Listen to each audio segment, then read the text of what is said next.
Hey everyone, it's Dia here, and I've got a very special update to share with you all. Heading into Year 6, the ALGS team have been working hard behind the scenes to make the viewing experience better than ever. Let me show you around the newest addition to the ALGS website, the ALGS Multiview. After signing in with your EA account, you'll be able to watch up to 12 streams at once during every single ALGS event. Each team has its own dedicated observer and comms that you can listen to. Viewers will even be able to vote for which player's POV they want to watch. You can customize your layout, add custom Twitch streams, and even draw over them with built-in tools. Team and individual stats will be easily accessible in the sidebar, updating in real time.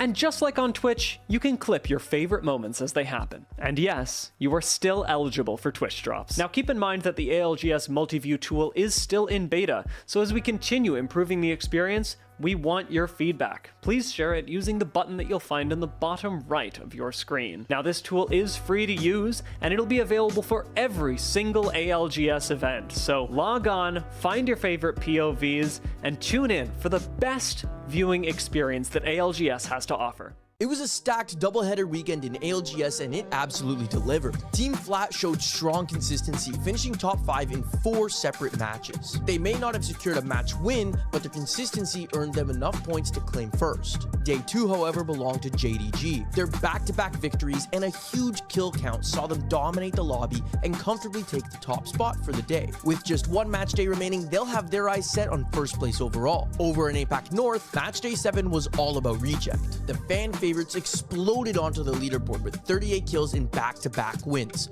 locking in a huge first place finish and strengthening their position near the top of the standings. But on match day 8, Zeta Division simply refused to slow down. They picked up their 3rd straight match day win. You heard that right, 3rd in a row. Their level of dominance has been unreal. Now the big question is, can anyone stop them? Over in Apex South, Team Orchid secured their 2nd match day win of the split. Opening the set with 3 consecutive 2nd place finishes, they narrowly edged out the competition by just 3 points to take the overall victory. Meanwhile, Wolves Esports continued to look dominant on the 2nd match day. The Chinese squad are gunning for the top spot overall, and this latest win keeps them within striking distance. With 1 match day left, they'll look to continue this momentum for regional finals. And finally, in EMEA, For Fun Esports delivered a strong performance. A first place finish, 2 second places, and then 34 kills overall secured them a commanding victory on match day 7. If they can maintain this form heading into finals, they'll be a serious threat. But match day 8 belonged to Mega. Since adding world champion Zidane, this squad has looked like a completely different beast. They took the top spot after 2 wins and 25 kills from those victories alone. Will it be enough though to book their ticket to the Split 1 playoffs? With just 1 match day left before regional finals, here are the current overall standings. Check out algs.ea.com if you want to see more. And just like that, you're all caught up. In this game, victory is a choice. You lose, you rebuild, you evolve, or you're left in the dust.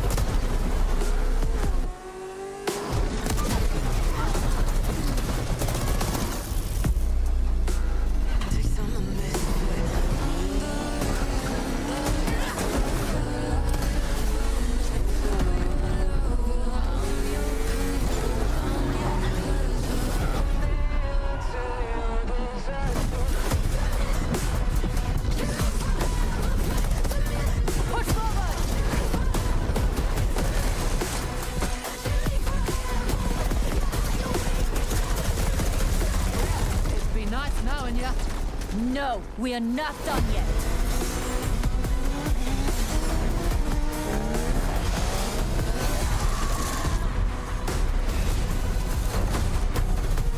This is where we earn our scars. I bloody love this egg.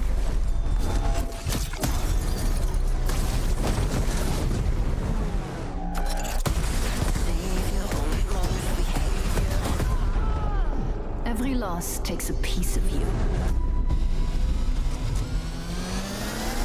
Until only the strongest parts remain.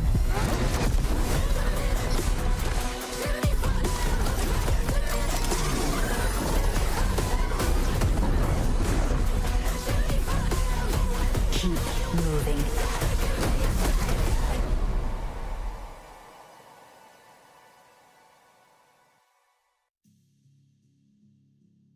Hello, my little Apexes. It's Lace once again, here to bring you the top 5 community plays of the week. And I reckon we get straight into it with number 5.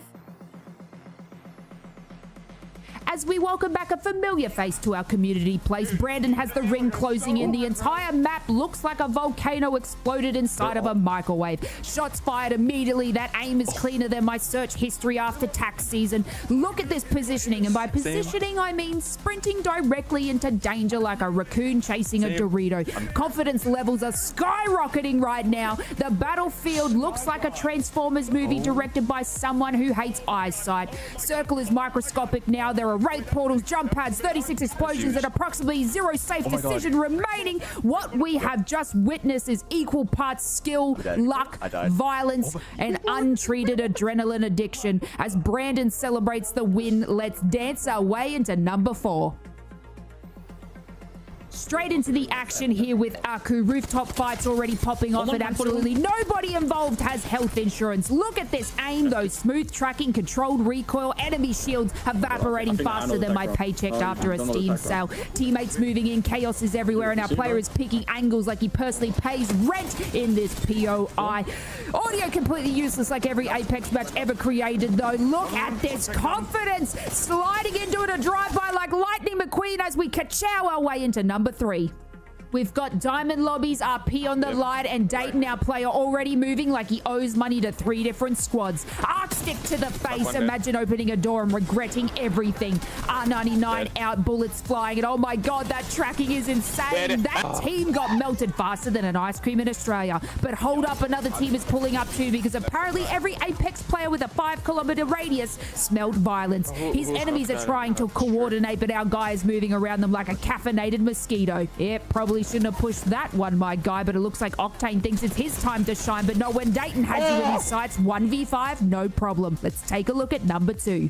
Look, we've all been in this situation before where your teammates have folded over like a wet piece of paper. However, Freezone knows exactly how to play this. Wraith Portal where the enemies will fall into the lava pit below. I guess this squad ain't ever played the floor is lava, as Freezone easily knocks these 2 thirsty players. Phasing to check the surroundings, and you can feel something else is about to happen as the final member of the enemy team also wants to return to the lobby.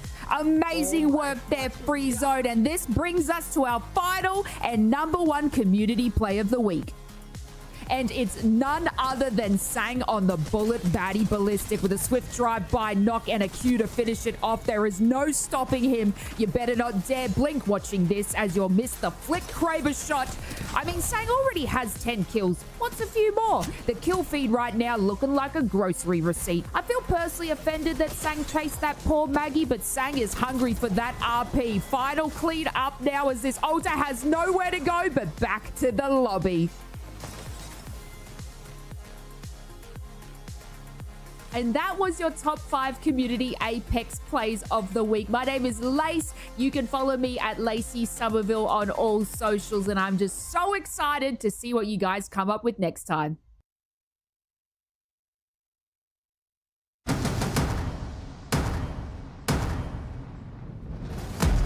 They're ready for more, let's settle it. Look at the life that we relish, I'm telling it. I'm the star of the show and the regiment. Can't stop me, bro, ain't no peddling. Ain't no riding the wave. Staring right in your face, you know where I'm getting it. This ain't back in the days. Get ready for more and more, ain't no meddling, no.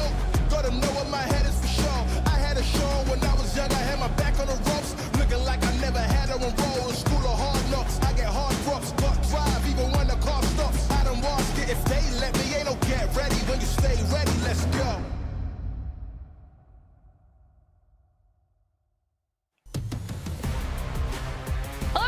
Welcome to the Apex Legends Global Series. We are back, this time match day 9 for the Americas now, which means it's time for our final region to lock in their top 20, making their way through to regional finals. My name is Glitter Explosion, and we've got Spider, Tiff, and Jamerson ready to get back into it. Tiff, this is the last region. Are you ready? I'm so ready. Like, I just can't even believe we are here. We are setting our sights down to regional finals, and we have to figure out which teams are going to lock their slot in. And we had a ton of chaos in EMEA today, and I really hope it doubles down for Americas. Yeah, Jamerson, are you stoked to get into what this region has to bring to the table? Yeah, we saw a lot of aggression out of EMEA this morning, and Americas is definitely looking to pop off in the same way. So I'm super excited about what our matches are going to bring. It should be a really fun day, and we thought we could make it even more fun by adding another person into the mix here to kick off the show. So we've got Greek standing by, ready to go. You've got the NOLA hoodie on and everything. Greek, what's going on? I'm excited to watch some games today. That's for sure. How you guys doing? Right? We're great now, especially now that we've got one half of our legendary B stream hanging out with us here to talk through all of the action. Let's start diving into what we have going on here today, because obviously match day 9, Greek, this is the last opportunity for our teams to start getting themselves into this action as we can take a look at the Pro League standings here. Now, give me your thoughts on Americas as a region so far. You know, me and Wig have been talking about it, and like NA for me, almost every match day has been completely up in the air on who's going to do well and who's not. I think that when you look at a lot of these teams, there are just some really, really good teams. And then you look at which teams are, you know, borderline not about to make it or already qualified, and it's just mind-boggling how many teams are in NA that are strong. 100%. And for everybody at home, you can kind of see what Greek is talking about here when we're taking a look at these standings. The teams that are grayed out are teams that have already played all 6 of their series. That's Group A. They don't get to play today. So if you see them on a bubble anywhere, whether that is the top 20 bubble, the EWC cutoff bubble, which is at top 12, or the relegation bubble, those are all squads that are going to be praying teams are not leapfrogging them as we start to kind of look towards what groups B and C will be bringing to the discussion here today. And if we're talking about these bubble squads, these are the 6 teams fighting for 5 of those spots for safety-wise, Tiff, and we've got some big names in here. Yeah, we really do. I mean, Nocturnal coming in for Nice Guys kind of on that change, right? Could it have a good effect for them? I really hope so. Purple Slushy's been been in the timeline a little bit lately. I'm sure Greek knows. we got a lot to talk about when it comes to some of these teams. And just a quick mention for everybody at home, when we kind of start to look at some of this, you will see that some of these teams are pretty close in scores. If you're wondering how tiebreaker works, if we end up on a tiebreaker, it will be a tiebreaker based off of their overall match score, which is when it's added up by all of their individual match day scores. So that's how we'll do a tiebreaker there. But Greek, we have these teams on the bubble here. I want to kind of get your thoughts on who could really survive making their way through to regional finals right now, because we have recognizable not only teams but individuals that are literally sitting here and they're not guaranteed to be playing next week. Yeah, I mean, you know, looking at these teams right here, I mean, you know, I kind of side more with the Nice Guys because I think Nocturnal has a good head on his shoulders, and you know, this is not a position that he hasn't been in before. You know, the pressure of having to do well, having one match day left to kind of get you over that hump. I do side more with Nice Guys here, and I want to say I think the Buckle Boys are going to have a good day today too. Oh, okay. The Buckle Boys. Yeah. Okay. Yeah, I'm going to have to double down. I'm going to have to double down. Yeah, I love that. They did 14th on B versus C last time. I think they're going to come out today, and I think they're going to drop some decent high kill games. You know, a lot of their play isn't really based on placement, but more so winning a couple of fights, getting that momentum, and just kind of carrying through to the end of the game. Okay. Yeah, okay, so and honestly, like I feel like that's where I think Buckle Boys will play a big role in how all 5 of these squads do. I think I'm gonna double down with Greek. Nice Guys, slotting in Nocturnal. They just need someone to get them to the late game, and if we know anything about Nocturnal, it's that he can pilot a team to the late game. He can get them into ring number 5 almost every single game. It's just about getting there, and I think right now they're looking good. Also, triple MNK, I think it is the era of MNK. We don't have many players left, but still, I think it's the era of MNK, so I'm gonna, of course, root for Nice Guys. But more importantly, like Greek said, Buckle Boys are gonna be aggressive. They're gonna be going after kills, and importantly, in that regard, they're gonna have their sights on a team like Purple Slushy. I believe they're drafted near them, and that's why I feel like Purple Slushy are probably the closest to not making it through this group into regional finals. Like, they had a decent draft across both Stormpoint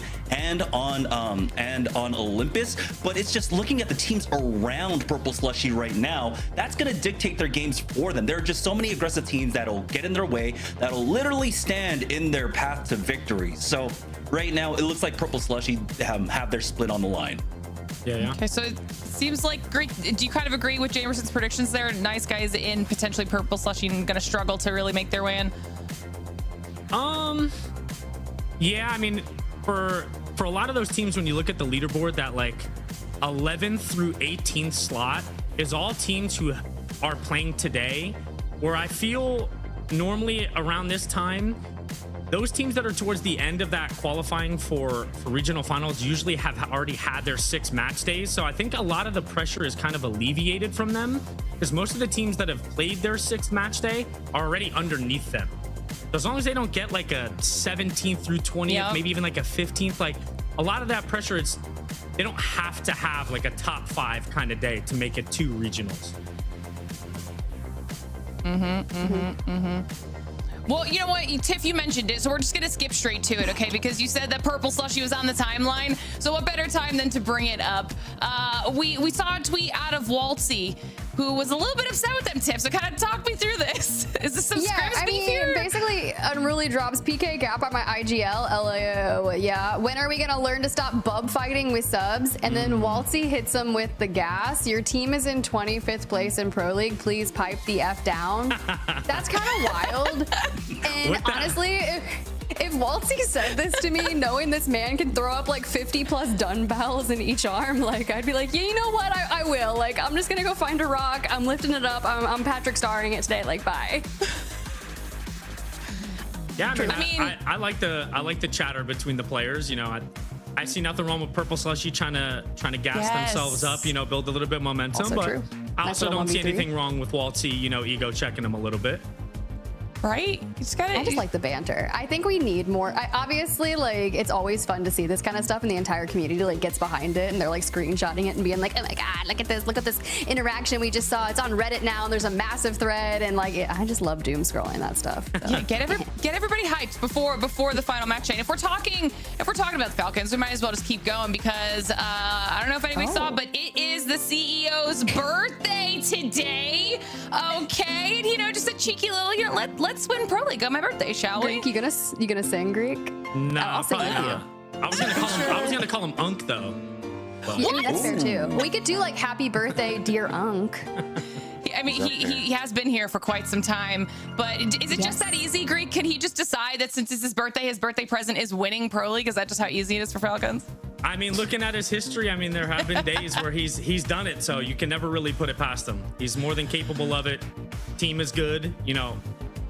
They're in, I think it's 8th right now overall, but I mean, they could just come out here firing and just get a first if they really buckle down. We'll have to see. We'll have to see if there's like a birthday buff that we don't know about for Falcons. If this is actually kind of helpful for them or not. We'll see if Purple Slushy maybe got a little bit hyped after some timeline smack talk. Right. But you guys, you know, you've mentioned them a couple times, and you were kind of talking about it just a few minutes ago, Greek, when we're talking about looking at the overall standings. Let's take a look at the teams that are waiting in the wings. Obviously, they are trying to survive here. We have Full 11 and Elite NA preying on the downfall of other squads, essentially, Greek. So talk to me a little bit about these teams. Yeah, I mean, you know, you see what position they're in right now. But I do want to give these teams kudos because, you know, they're coming out of PLQs, you know, CCs, and it's a rough transition going in from that level of play to Pro League. And I honestly just want to say shout out to all the PLQ teams this Pro League season. I think this is the best placements we've seen. You know, a lot of them have, you know, had their days where they were top 7 in match days, their top 10s, and you know, it's very tough to go in there against those tier 1 teams and the teams that have, you know, have played in 7, 8 different pro leagues, and to find themselves in this position this close to regional finals, it's still an accomplishment for sure. Oh, 100%. And not to mention, like, my first day casting for the split, Full 11 drops like their best match day first. Yeah. Sure, it was like all over the place throughout split 1, but that's all about the learning, right? And for them to even do that on a match day, that's confidence. Absolutely. Yeah, it's kind of crazy to have that 100%. kind of like reversal of fortunes, like you had mentioned, winning pro day #1 and then kind of just disappearing into the background for the rest of the split. And now you have to watch on while 6-7 other teams are looking to dethrone you and knock you out of regional finals. That's not a good feeling whatsoever. I mean, you got what is that, a 9-point buffer? It's like Zest Fest and Revival that are 9 points down. There's a good chance. And then you also have, you know, Elite NA in 20th. So you still have like the chance to not get knocked down as far. Yeah. I mean, that's part of Pro League is the preying on the downfalls. You got to see who's below you, who's right above you, and just hope that they don't have that day that they need to. Exactly. And this is that type of situation that I was talking about before where that tiebreaker could come into play. And if we need to talk about it, then we will. But Greek, I'm just wondering, do you like Halloween? I do. Do you like Las Vegas season? I do like Las Vegas as well. That's crazy because both of those things are going to be happening at Split 2 playoffs. So for everybody at home, if you don't know, obviously Split 2 playoffs are in Las Vegas over a Halloween weekend, and tickets are going live next week, June 6th at 10 a.m. PT. Okay, so make sure you mark your calendars because you are gonna want to get in on that. Greek's gonna be there, probably dressed up in a costume. We've talked about it. Know. Me and Wig have talked about it. We want to do a little costume thing for it. I think that'd be cool. You should do a costume contest. This Costume is what I'm contest, talking maybe? about. Okay. This is That what could be I'm arranged. talking about. And if you Costume didn't contest know, at LAN. while you're waiting to buy your tickets as well, a chance to win some tickets for free is here for all of you. You can head on over to the ALGS website or visit our social media to get yourself entered to win tickets for you and your squad. So 3 event tickets are up for grabs. It does not include travel or lodging, but all you need to do is enter your EA email. Now, this is the final question for you here, Greek, because this is a riddle. We put this up on social media, and this riddle is related to an announcement that we're going to be making later on in the show today, okay, at the end of Americas. But this riddle is the clue to what that announcement is. Do you have any idea what this riddle is? Chat, give me your guesses as well. Let me read it real quick here. Okay. I didn't see this beforehand. I wasn't made aware of a riddle. Yeah, it's a surprise. You're not supposed to Can you read it out loud for the class? What drops and ripples purple streams to make the fishes twitch? Where watchers watch and players play in picture perfect pitch. In battle, spreads and jumps and booms to bring a titan down. In rest, like fireworks, tada, rewards to be around. Is this Twitch drops? I don't know. We're gonna have to find out when the announcement idea. happens. I thought you were the wordsmith. Like, you're so elegant with your tweets. We don't You have come up with the answer for you. craziest I just wanted to captions. know if you know. When do I find out if I'm right or wrong? We're gonna find out before match 6 today in America, so you don't have to wait that long. All right. All right. Our players are actually almost ready to get into our first match of the day. Greek, we would keep you all day if we could, but we have to say goodbye for now. So thank you so much for giving us a little bit of your time here today. Thank you for having me. I appreciate it. Thank you, guys. We're going to say goodbye to Greek for now and get prepared to get into match number 1. Tiff, Jamerson, let's dive into our America's action. Get us in. Get us in. What a fun top of show. I'm so happy we got to talk to Greek there, Jamerson, but we're going back to Olympus. And those matches, wildly enough, this morning were just insane. We started out, we had an Oasis ending. So then I think looking at this draft is going to be really telling, right? You were talking about the Buckle Boys getting down. Hey, they're kicking things off in Oasis. Yeah, I mean, we had Oasis, Summers, and Terminal was our final one. So we got a good mixture of the map. But taking a look at this map draft, like I said, Purple Slushy is going to have a difficult go of things because they have so many teams that are going to look to get aggressive around them. JDG right behind them, BB, of course, Buckle Boys over at Oasis, GK. So we know that this is already a meta where you need to be fast, you need to rotate very early on. We'll see if Purple Slushy can pick up the pace for that, but we're on board with DINOS, which is a squad that we did really want to highlight. Because there are so many stakes, we had to talk about all of our teams on the bubble, but DINOS have been having an amazing split. Yeah, they truly have. You're right, we didn't even mention them, but they were the winners of match day 6, which was the last times we saw B versus C. So they took the entire day with 40 kills. AG Global is right behind them, as well as Purple Slushy and a couple other teams. But we do have an interview where we chatted with Chaos prior to this, so I'd love to hear what he's got to say. After getting 4th in for POQ, I believe, we wanted to win. We were going to make sure next year we're going to win, and we're going to do everything it takes. Last year we didn't scrim, we barely scrimmed at all, and now we're like scrimming every day and taking it really serious. We just want to win everything. Right now our goal is to beat NIP right now, and for regional finals, just also win that first. That's pretty sick though, Jamerson. I think the difference is, like, if you have the capabilities to participate in scrims every single day that they're happening and level up, just like you're hearing, it's really nice to see the difference paying off for them, right? Last year not scrimming, this year scrimming, we're getting match day wins, but will they take down NIP?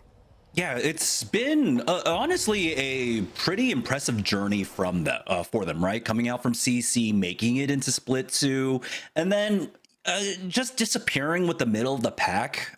And it's easy to do, of course, here in Americas. But now they've turned it around. This second go around in Pro League, they have made names for themselves. They're making everyone notice them at this point. Speaking of noticing things, hey, we got the map, and it is going to be pulling over towards the southwest side. You can see a lot of teams in dark right now. And we have about half the squads already here. So this is the kind of pace we're looking at when we talk about early rotations into zone. Oh, yeah, that's true. Also, we'll see if that birthday buff is actually something that is to be had for the Falcons on your screen. All really low as they're situated, trying to stuff themselves into that next circle. And we found ourselves relatively separated. You can see we've got one just on the other side of the structure and 2 of the Falcons kind of running together. They'll reunite across the way. But for DINOS, maybe hearing for them, wanting to see how the scrims were paying off. Ooh. Yeah. Not good. Do you notice how many people have been sniping here today? Like, we know that that's always something that people bring out, but there's a lot of longbow and G7s, plus a little bit of Kraber mixed in for Amiya. But bro just got bodied, and there was a charge rifle in the mix again. Yeah. Longbow, triple take, the long range options are insane for this split. And honestly, you need it just to keep teams at bay, especially when so many players are trying to run, or so many squads are trying to play center zone as early as possible. That's what you need. It's about that transition to the late game, though, making sure that you do have a fallback weapon to, follow up with your Re-45s or whatever, what have you. But I think, the unsung hero for a lot of these squads has been these long range weapons. The nice thing is, as well, while Hemlock has fallen a little bit out of favor, it's still there in play as a great mid to long range weapon. Also, if you need to, in the close range. But right now, I do love the sniper gameplay that we've been seeing out of almost all of our squads.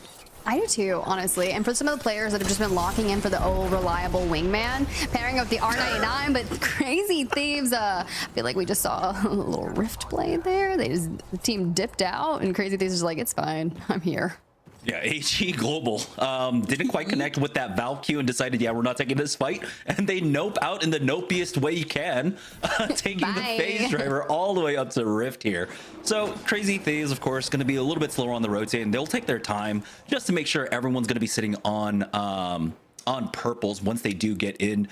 Luckily for them, where this is ending over at Dog, over at Hydro, we'll see where this one ends up pulling. They're not working their way through major chokes, so they should be relatively fine to be able to walk this one in.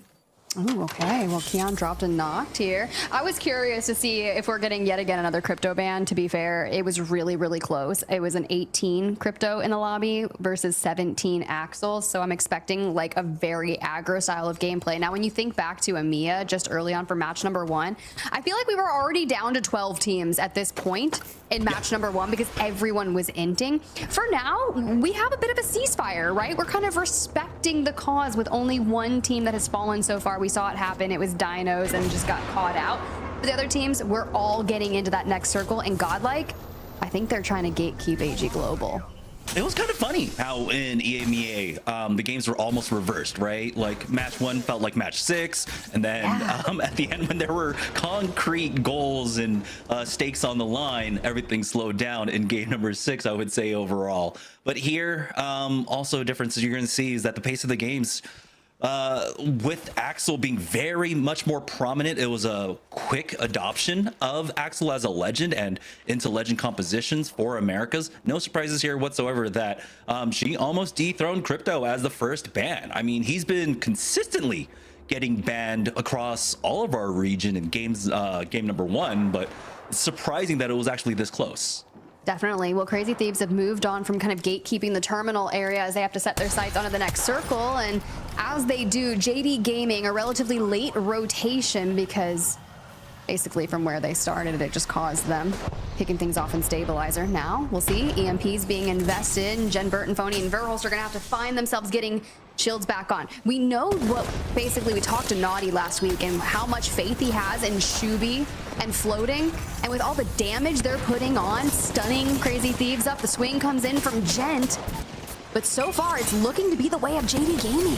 Oh, things were looking good for Crazy Thieves. They connected with one on kickstart, but now it's gone back and forth. Verholst brings it down to a 1v1, but it's floating. The menace of this group will finish them off. JD Gaming showing off how well their aggression pays off. And honestly, there were a few moments in that fight that could have gone a lot better for Crazy Thieves. I think opening up, we saw a lot of missed shots there for Jen Burn, kind of uncharacteristic, especially when you have someone caught on the climb up there. But JD Gaming will go ahead and clear that one out, make it a lot easier for them to walk in. We do have a lot of estate side open, and as a scan is there, it's going to be AG Global moving in. But ultimately, we have that pull over towards Dockyard. This is what most people were expecting. The teams that did have the priority, of course, like Buckle Boys, GK, Purple Slushy Team, Falcons, instantly make their way on over there. While we have a pretty large pileup, and we're going to add on to that congestion there on the south side. You can see Gamblers and Flat looking to try and rotate from that side of the zone. Yeah, and Zest actually start in hydroponics, which is really interesting because if you immediately see people rotating in, you kind of call it and you say, all right, we need to be in this vicinity, right? Well, then the pop goes north, so you're going to have to fight your way through it. And with teams at your back, it's going to really shift your play style. So we'll see, but another EMP drops down. A Civian, Big Louie, and Q over there for the boys. Nano in the mix as well. And we're all just like kind of trying to take those angles. I love that Asivian's trying to set the path for Gamblers here. But out of it, it's got to stay up here and set falls. And the Big Louie, we're trying to drop him down so Sivian can hit the trade. But it's a 1v1. That triple take's going to have to slam him, and it's not going to work. Oh, my God. Oh, no. The third party, though. We'll see if they can close the gap on them. I mean, Axel's abound, but it looks like Flat will get that full reset for themselves. Looks like it was just one player of Nice Guys from long range that were poking and prodding at them. So Flat should be more than safe here. They have multiple ways to try and go in. They don't have to focus on getting in from the south side. They can wrap a little bit more towards the east. And now for AG Global, who have worked their way in. At this point, they've got a team to their north. Looks like being smack dab in the middle of the southern teams and the northern teams. It can be a little bit difficult. At least they have that Valkyrie to reposition with this baby comp. And they're foregoing with baby comp, they're foregoing the Axel or the Crypto gameplay. And considering there was, 18, 19 picks for each of those respectively, like, we are just saying we are the team that's not playing that. We are the defensive area of things. I believe 2 teams running the baby comp early on, and why not, right? Especially when we have the high priority on the Axel and the high priority on the Crypto. We're not seeing as many of the Mad Maggies. In fact, I believe we only have 1 Maggie in the lobby here. So you try to get as much mileage as you can out of that composition, and it should translate into something good for them at the very least, having that extra utility for themselves. The big question, though, of course, is that Axel. You're going to have to deal with a lot of kickstarts, so we don't know how effective the bubble will be, but the simple fact that you don't have as many Watsons here, that defensive bombardment can be huge for teams like AG along with Godlight. Yeah, I was going to say Godlike definitely locking that in too. So kind of keeping tabs on where they are. AG Global's in the mix. They've got the next circle. JD Gaming's gonna have to fight from Estates. I'm still curious how Godlike and Flat are going to navigate their route in for the players that have Valk and have those. You just gotta wait and see. And Falcons Hal said, hey, can I win Pro League on my birthday? Well, we're investing and we're headed straight for AG Global. A couple of nades being threaded through the door. And even though you're playing a hyper defensive comp, those nades are eating you alive. Like, wait, I'm cooking? It turns around on that fight. But you can see that the bubble goes down. You got the bubble res. All gamers global will stay alive. And that's the baby comp. That's what it does. You can eat 5 arc stars but somehow stay alive and maintain a position in the center of the zone. By the way, AG were able to get so deep in with that skyward dive and then recover there. So unfortunately for Falcons, they just weren't able to finish that off. I mean, if you're running a Maggie, you know, a couple of right drills right there could have been a difference maker. We saw Prestis do it in EMEA, setting damage records. Half of it, according to the stats, were done by the Riot drill. Purple Slushy elsewhere going to make a full reset, and Flat as well, running, Nitro gliding away. Oh boy, this is going to be a difficult fight. Oh yeah, 100% is. Just as a 2-man running in with the zone as well. They've got nice guys to their back. You saw Sang just gliding across, but they didn't notice them. They turned back in time, and they got a knock onto knock. Oh no, the punishment is real, and they're just gonna set their sights forward. But the chaos is here, full on Nano. Big Louie's down, and Q is just gonna have to hold on through the chaos. If you're gonna leave your Axel player, he does a little turn and burn, and Sang goes down. Oh boy, that's Nice Guys and Flat going down. Unreal Nightmares will get some of these death boxes at least for themselves. A number of fights here going on across the map as most of our teams that were in hydroponics are now making their move on up over.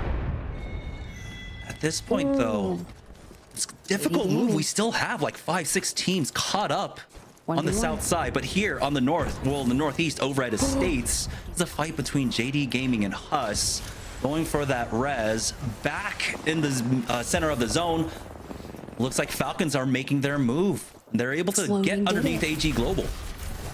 That was so crazy. We'll check back in with JD Gaming because they're going to hit a reset and they'll be just fine. But for GK, you're right. They 100% are trying to figure out a way yet again to unseat AG Global. We did have Godlike fall in rotation, HBM as well. Shopify Rebellion, we did just lose out of them. So down to 11 squads over for this next circle. Plenty of spaces to play until you have to think about how you're going to get there. In JD Gaming, it's an uphill battle. So they have to take the zip or they have to walk up, and you're going to have people staring at you if there were people watching this area, which really, honestly, Jamerson, not too much. Yeah, you've got plenty of ways in here. It's going to be an easy walkthrough for the most part, and of course, with the addition of that crypto, you'll have plenty of info. Buckle Boys full sending it here as the slide in comes out from Crew Buckle. You're not going very far with that Ultra Q and Zest to get knocked out. Buckle Boys clear out that north side of the map. Now they'll only have to deal and contend with GK Esports on the next walk-in. Here's Rock Esports though, trying to deal with the traffic on the southwest side of the map. They've got JD Gaming on the other side of this wall, and they always have to kind of be wary of teams filling in from behind them. You got Men of Culture, Revival, Unreal Nightmare that can pounce on this third party. Rock is going to go ahead and back away for Purple Slushy. It's been, is this Mr. Ose or Rosie? Oh no. Can he climb up? Oh, I don't know. How is he alive? I never find myself down there, but how? He's just gonna be like, I'll end it now. I'm sorry, I see you struggling there, and don't worry, I will take that KP. It's my birthday. Yeah, that's the most insane wall climb I've ever seen. I didn't know you could do that. Here's Rock, though, trying to deal with the traffic on the south side. They have alleviated some of the pressure, but it's now JD Gaming trying to get on top of them. Crypto drone has been cleared. They don't have to worry about the EMP, especially when Cersei has a say of things. JDG falls to the wayside, and it's just Cersei to clean up the whole squad. Oh my God, the utter breakdown is real. Now, mind you, Naughty was tweeting we have a chance to jump up to first in Pro League today for Americas, but that was I'm not going to say that was bad by JD Gaming by any means. I'm going to say that was dang good from Cersei's POV. Like the way he just positioned himself to isolate each and every one of those players was pretty next level. I also just love this weapon meta, seeing the Re-45, Hemlock, Wingman. It's just so much. Now here's Buckle Boys making their move. They don't want to deal with GK, so they're going to swerve on over. Let's go ahead and listen in with them as they make their way into the next zone. Right side, hold right. Right here on me. I'm batting. I'm dead. I just got EMP'd. One died.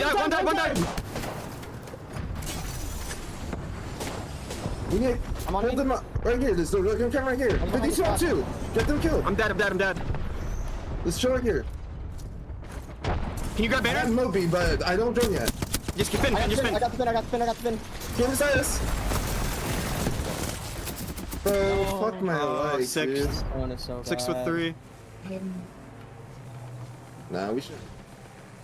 Didn't want to deal with Godlike, but finds GK instead and not going to make it to the next circle. Rock Esports here. We see Vaxel and Downs going under some significant fire, and they're trying to hold on. We deny the kickstart and hold on to see another big. Into the portal we go, and a swing onto Rock, and that's crazy. Knock drops him.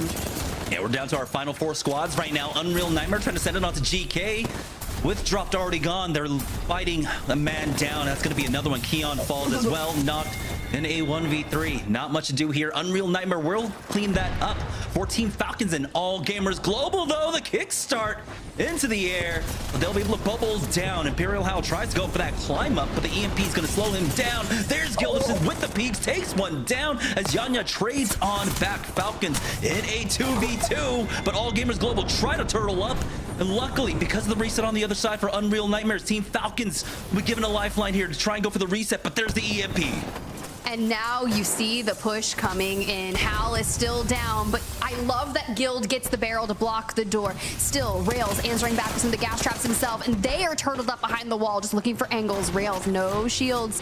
And it's the exact same fight that we just witnessed the Falcons take on AG Global. This time, Unreal Nightmares goes, the tables have turned. Yeah, just shooting fish in a barrel or falcons in a barrel, I guess. I don't know how you get them in there. Well, they put themselves in there at that point on the reset. So Unreal Nightmare are able to utilize the aggression and the speed of that Axel to go from one fight to the next and make it clean and decisive. So for a squad currently in 30th place, you know, this is still a great win for them at the very least to try and finish off this split strong. Yeah, I mean, look, you have to put yourself in the right spot, make sure the timing is good. You see the crypto EMP come out. The timing is enough that they don't even allow Hal to get picked back up and reset for the next engagement. But you know for a fact when Falcons take that fight against AG Global, they're anticipating that third party immediately. So the decision to not necessarily play for the win, but play for the kills there and hope that you can turn it around quick enough to get the win as well is probably what they were aiming for. Regardless, 19 points for Unreal Nightmare, and Falcons with second place still grabbed 17. Stellar day. Stellar game. Not even a day yet, bro, but it has been a good one. Yeah. So, you know, again, great showing out of Unreal Nightmare. We did see a lot of traffic there on the south side of the zone. It continued to pull, the ring did, to that western edge, and it was a difficult gauntlet to run through, but they're able to manage that. We'll see now with the crypto gone, how much that affects the team fighting when we get into the later games here on, when it comes to, the team fighting on Olympus, because we saw teams really being able to utilize that crypto drone extremely well, but with it going out so early, now you're not going to have the same kind of information, the EMP to start off the fights. And so that's where the team fighting prowess for a lot of our squads is going to get challenged once you don't have that crypto. I mean, definitely a massive game for Unreal Nightmare and a nice start for the birthday boy for Team Falcons there in second place. But I also kind of want to take a look at the other side of the table, because for me, the first 2 teams that went out early were really surprising. I mean, DINOS first and then into Crazy Thieves, and definitely not what we were expecting, I think, for these squads. Specifically, I want to talk about Crazy Thieves a little bit. A team that's already guaranteed a spot in regional finals, right? But looking to absolutely improve their performance here so far, because they're looking towards qualifying to EWC. They want to be at LAN, Jamerson.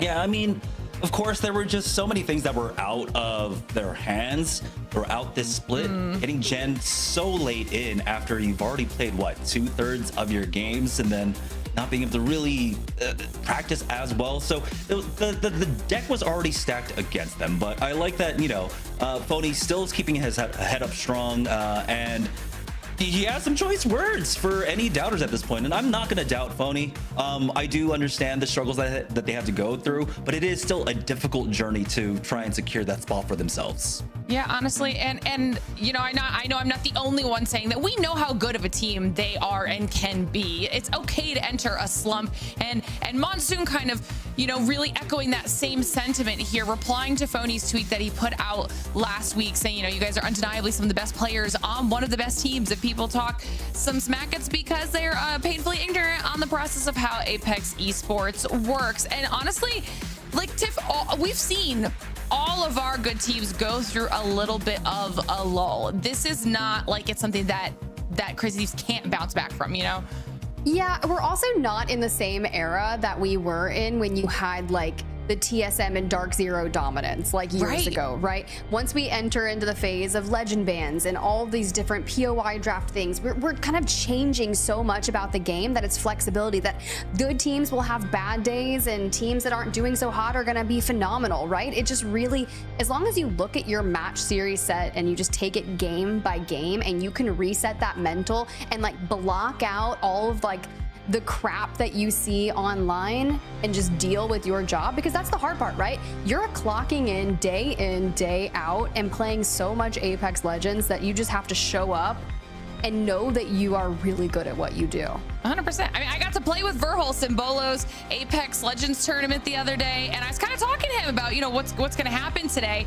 Of course, you know, at the time was what's going to happen on Sunday, and he was like, you know, I don't know, like we really just need to go nuclear in order to feel comfortable in this split. And I think that they are capable of doing that. The first game can always be slow for some of our teams. This does not mean that this is an indication of how the series is going to go. And like I said, they are already guaranteed for regional finals. That's the first step. That's the first hurdle they needed to kind of get over. And now they really just need to kind of put their focus towards land. So we'll see if any of our squads are able to bounce back after game number 1 or continue the success that they found in game number 1 as we get to take a look now at our Pro League standings and see what that has done. And the one thing we need to pay attention to, because it's already changed, Jamerson, is the bubbles. 19th and 20th were full 11 and elite. And Unreal Nightmare has already moved up just a little bit after that insane match number 1. Now it's up to Purple Slushy to try and make it up there. You can see they are tied with Elite and full 11. So they don't even have to have that great of the day. I didn't really think about how close the points were actually at the end of the day. And so being tied with the teams on the bubble, that's absolutely insane. I mean, I think it just means that, you know, things are going to get even more heated as we continue throughout the series, Tiff, because the points really are that close. They are, and I would hate coming in 19th and 20th place and just having to, like, it's really funny when you see people that have like already played, or they're like, I'm hate watching today. It's like, I get it, like, you know, and it's like you're preying on downfalls. Of course, like everyone's like friends, right? And you do want people to succeed, but also you're like, but dang it, bro, like I don't want to fall out of the top 20. I really want to not get relegated and have to deal with PLQs. And if that's something you have to do, bro, lock it in for split 2. Like, fight the gauntlet. Do as some of our teams do. And honestly, full 11, they impressed me on day 1. It's been a fun journey kind of witnessing their split 1. So even if they have to get relegated, which hopefully they don't, but they could if Purple Slushy goes crazy. I don't know how many they'll drop down. Probably not enough. They'll be fine. I mean, I get it. I get it. I get the hate watching. I get preying on the other team's downfalls. And we'll have to see if Purple Slushy is able to bounce just above into that 20th spot here after match number 2, because our players are ready. We're getting straight back into the action. And once again, without crypto, guys. Without crypto, Jamerson. Now, we did lose out crypto first in EMEA as well. And I think right after that, things changed. We started breaking down Newcastle and Watson, and I'm really curious if the same thing kind of happens here in Americas. Yeah, it's, again, so difficult to tell because the quality of scrims isn't a great, because of the quality of the scrims aren't a good indicator of what our teams are going to play like, right? The mind games are here. I think particularly here for NA, because we are on Olympus and we are already seeing a massive adoption of the Axel. She might be next on the chopping block. Taking a look at our compositions though, that might not be quite the case. We do have a few teams actually swapping on over towards the baby comp, and speaking of, here's Crazy Thieves picking it up themselves. Well, you gotta think, AG Global and Godlike played it in match number 1. AG Global moves into pretty much endgame win condition right off the rip, and we saw Falcons fight that earlier. So Crazy Thieves adopting that legend composition is really nice. I know Phony has some words about it, so I'd love to hear.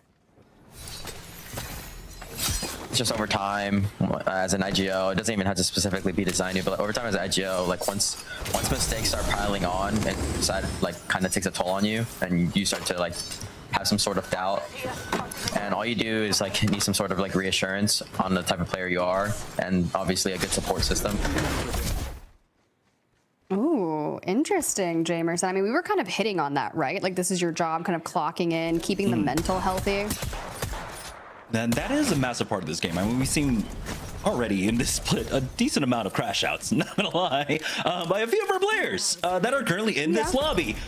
So keeping that mental is important. That's one of the things I do look towards when I am watching scrims a lot of the times. Sure, scrims are great to see how a team's playing on whatever composition, but I am looking towards the mental. I am looking towards the emotional kind of intelligence out of a lot of our teams and a lot of our IGLs, and how they maintain that level-headedness for themselves. So I'm glad that, he's at least aware of it and keeps that intact. So here's Nice Guys, though, on the hunt for a player. Who is this on the other side? It's All Gamers Global. Here's the kickstart. Niesel getting chased down, but let's get away from it for now. But he gets naded on back and saying we'll no longer be able to chase. It's Cody, though, here to back him up.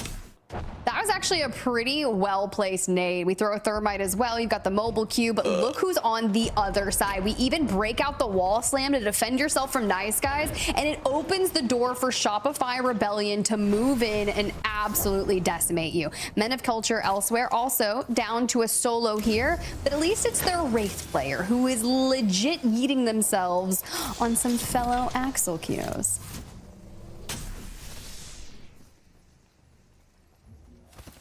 Interesting amount of fighting taking place here for the move. We can see why. It's a pretty hard pull over towards the eastern side of the zone as ring 1 is closing up here, but I wasn't expecting some of these squads to be taking the fights that they did. Over here at Rift, it looks like AG Global were able to make their way on out, take that Rift portal, but they might be running into, well, it's Men of Culture, the other rat. So he's going to nope out of this one. We're going to be ships passing in the night. You're going to recognize, be like, I see your struggle. I too am struggling. Good luck on your journey. Yeah, I'm just going to go literally to the other side of the map. From Rift all the way to Dockyard.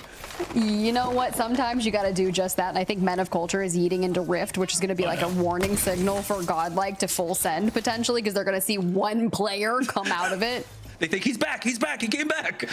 But no, it's a different player, it's a different rat. But he does end up getting out of there. For Shopify Rebellion, though, they are able to make the pretty easy rotate for themselves, getting all the way over towards Summers. But, this is kind of a split in that area between Summers and Grow Towers. So I like that they are a little bit more central on this zone for themselves. So they will have the opportunity to make the moves. Of course, having that Axel still in play, the Nitro Gate will be more than enough for them to rotate if we get that northern pull over towards Grow Towers. In the meantime, Men of Culture did end up getting hunted down. Godlike picking that one up, and AG Global get their reset. Purple Slushy on the edges here. Are they going to get knocked off? No, it's Keon from behind, and just like that, GK Esports. This was the big worry I had for Purple Slushy coming into this series. They just have so many teams who are ready to fight them, and GK Global was one of them. Yeah, I'm not gonna lie, watching that kickstart come straight for you is actually scary, right? Like, you start franticing and you're shooting that instead of the team that is running up in your face. So it's a really good distraction tactic. And that's really unfortunate that Purple Slushy could not fend that off. But that just goes to show you the amount of ways that people are approaching fights utilizing Axel. And it's been really interesting for Buckle Boys. However, we still need to kind of get into the circle. If we hedge our bets and say like this spot is where we could see the circle pop back to, because we've seen it kind of lean straight into Summers University, but this one's also still pulled slightly out, that it could kind of throw down and go towards the other way, maybe near HBM. Interestingly enough, Buckle Boys send one on over to Rift to get a quick scout over at that area, and they do have the option to just take the Rift and utilize both the scans that they have access to over there. So this is kind of an interesting kind of middle of the way point for them to play. Also, of course, playing the gatekeeper here for teams that might be late rotating in from the northwest side, like AG Global, like JD Gaming. They're currently working their way towards Hammond, towards this area, but for Buckle Boys, it looks like they might be gearing up to start rotating in, especially once the zone closes. See, that's kind of what I was talking about, so I'm really glad we're looking at this. A lot of people hedge their bet that it goes Summers, but since we're situated further out, we see that pop, and where I thought it would go maybe a little more towards HBM, we're actually leaning towards where Rocky Sports and Falcons are. And I will say the Falcons zone calling for Olympus has looked really good, because mind you, they were fighting AG Global for win condition positioning right off the rip. They couldn't get into AG Global because they had the baby comp and they were really holding them off. But to see Falcons dead center of that next ring just goes to show you that Hal's tweet, or his birthday win on Pro League, so far so good. Birthday gifted the zone over here at Grow Towers. It goes right on top of them. They don't have to make a cross map rotate all the way over to Dockyard. Yeah, this is pretty nice. They were already able to secure that second place in game number 1. Now they're in prime position, center zone there, to try and go back to back or even get the win. Ooh, Buckle Boys doing another phase driver gameplay as well. They sent another one back in and they resurfaced back to where they are. For JD Gaming, relatively early exit for them in match number 1. They did have a really nice fight against Crazy Thieves, but kind of locking down their positioning is going to be just on the outside of where HBM is. Now, I don't love holding down these small buildings. I'm not gonna lie. They are not fun to fight in any way, shape, or form.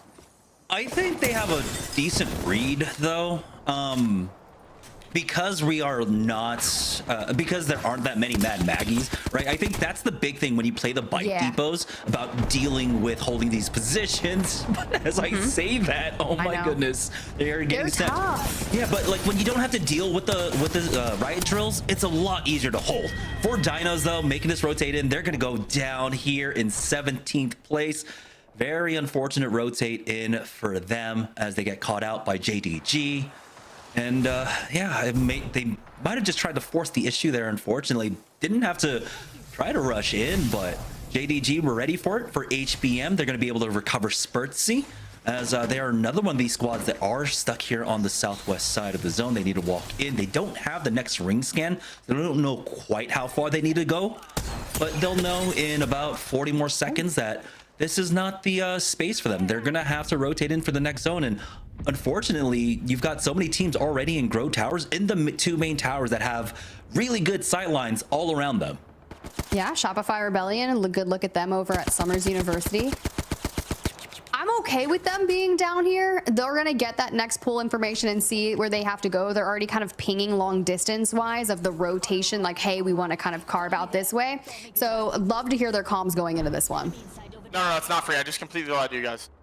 I think someone said men's camp back here, by the way. There might be another team on I think we're gonna look for the left play, guys, because it's just gonna be so much more uncongested. And worst case, we kill this team, okay? Like, our biggest worry is a team sitting here. If there's a team sitting here, I think we just get a gen either back here or against this right here, okay? Yeah. Because they're not gonna be able to like break our gen.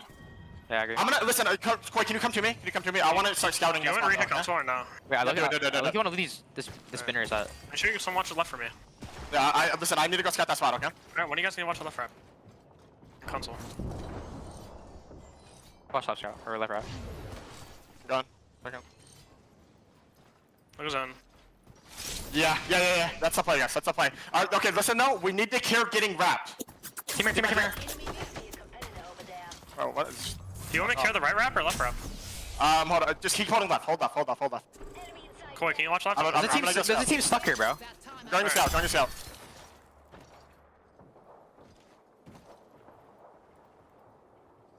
Shopify Rebellion trying to figure out how they want to get in. They note that they've got Revival and Flat ahead of them. It's just too congested to try and play the southeast side of the zone. And so now they're jockeying for position. They've sent one player out there. It's going to be Zainu going out towards that fence line to get an early spot for them. And that was the right call. Great calls coming out from Shopify Rebellion to make this next zone rotation for themselves. They're going to have to deal with AG Global coming in pretty late behind them. It's going to be a Valkyrie, probably Skyward Dive that'll get them in. But Shopify Rebellion have that crossfire set up to try and shoot them out of the sky. Oh, Buckle Boys getting mixy over here on this Grow Tower. It's tough, right? You're trying to hold off on the angles. You're diving behind pylons, and instead Jay gets knocked. Waltzy with a Kraber. Gent with a longbow. What's next? I feel like I'm playing Clue here over in Grow Towers. This is no fun. Imperial Hal, okay, kickstart from 100 meters. We'll see if it connects onto anything. I guess you might as well. You're still in center zone, and luckily for Falcons, their tower is still on in. JDG, though, facing off against Shopify Rebellion here, and we were talking about JDG taking the bike depot early on, and it's great if there aren't that many Maggies. Guess what? We got Shopify Rebellion here with the Maggie.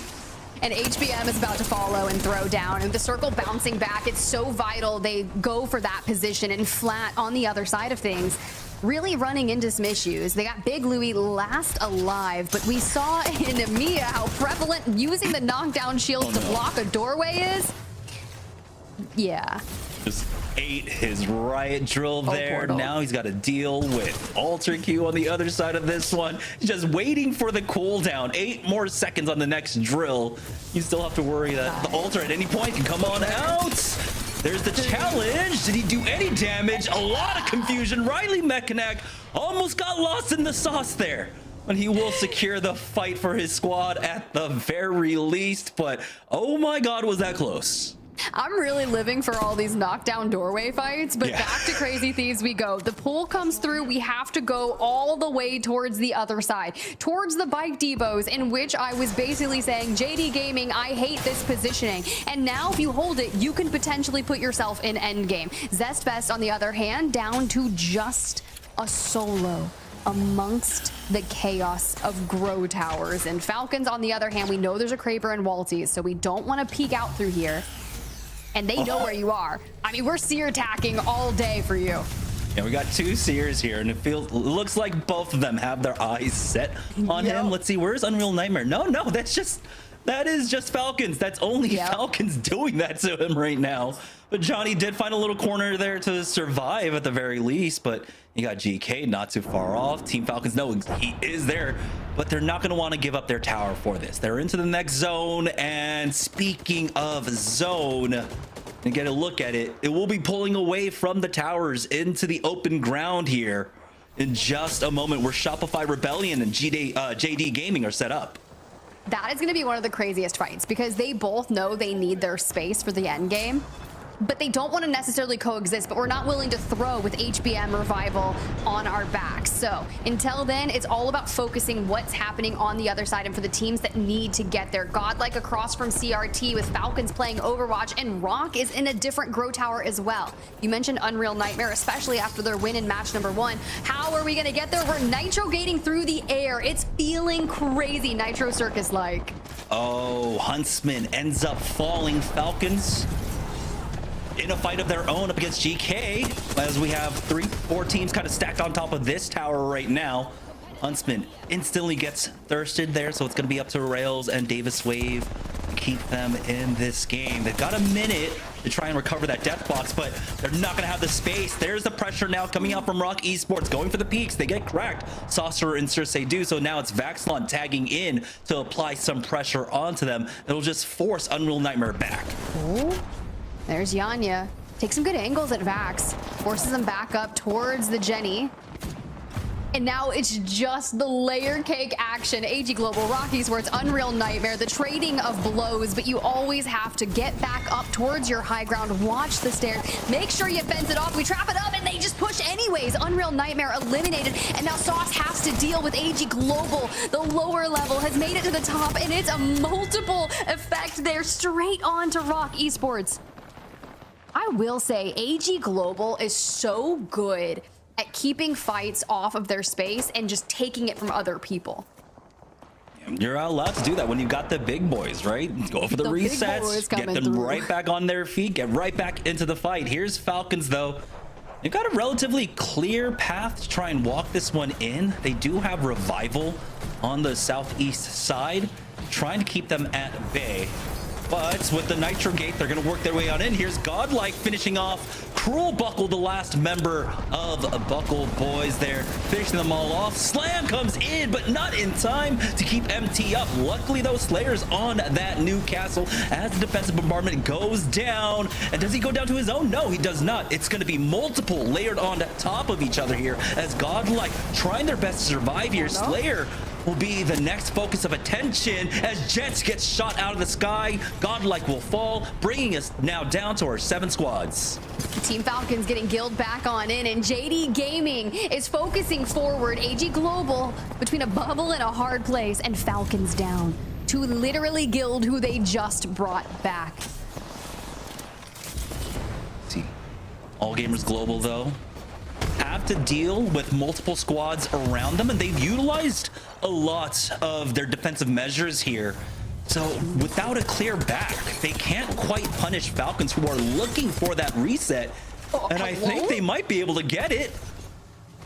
Floating, an absolute menace with an infinite ammo G7 Scout. AG Global down. Into the top 5 we go. Falcons are trying their best to recover and take down crazy Thieves with Shopify Rebellion and floating at their backs. But now, this is still looking like a good game. The fact that Team Falcons are doubling down and making it to endgame as well is really nice. But here is another push, and the Maggie drill is eating. They're able to get to up to a full 3, but you can see pressure coming out from Revival there. Imperial Hell survives. He's got 5 seconds to top himself off, but unfortunately he's gonna eat these riot drills coming out.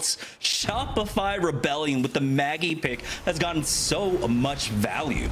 We're farming, and now you also have the Valks queuing your location. Revivals moving in just ahead and staring exactly at your positioning. Falcons are not going to survive this push, and they are going to keep getting pressured. But Revival walking out is allowing Shopify Rebellion to focus straight on them. They should walk away with a ton of kills here. Riot Drill, we've got the ball ready to go. JDG have already lost out on their Gibraltar, though, so they're not going to have to use that to take it out, as Shopify Rebellion will help clean up JD Gaming. It's their final squads left, and it's Shopify Rebellion with a great move out from that bike depot. The Mad Maggie coming in incalculably valuable for them. Great game for SR. 5,500 damage for Shopify Rebellion in this game. 13 kills. Koi alone having 9 of them. It's just insanity. The Mad Maggie is so solid in every one of these engagements, and that positioning, all of those walls, that was a legitimate Mad Maggie playground. Yeah, the nice thing was, remember, we saw that JD Gaming were playing the other side of the bike depot up against Shopify Rebellion because of the simple presence of that Mad Maggie, of the riot drills. It forced JD Gaming to play on the outside of the bike depot instead of inside, leaving them a lot more vulnerable to getting shot from other squads around the area. That's why JD Gaming got easily bullied out of that spot. They move up to the north side. It made a lot of congestion there that allowed Shopify Rebellion to basically control the entire south side of that zone. And so once you have that kind of space to work with, and especially with the legend composition that we have, it was very easy for them to control basically half the final zone, and of course just choke out the rest of the squads. Honestly, not bad for Revival. Also in that end game, right? They kind of move out straight in front of where the Falcons are positioned, right in the open arms of Shopify Rebellion, but they get 18 total points.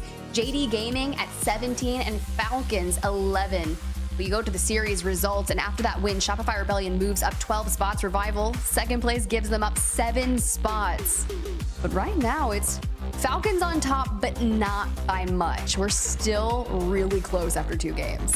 Yeah, Falcons, Shopify, JD Gaming, all within 2 points of each other right now, and it could go either way. And the thing is, Team Falcons, this is off the back of a 2nd place, and then now here a 4th place finish. So it's admirable that Shopify Rebellion and JD Gaming are right, basically neck and neck with them.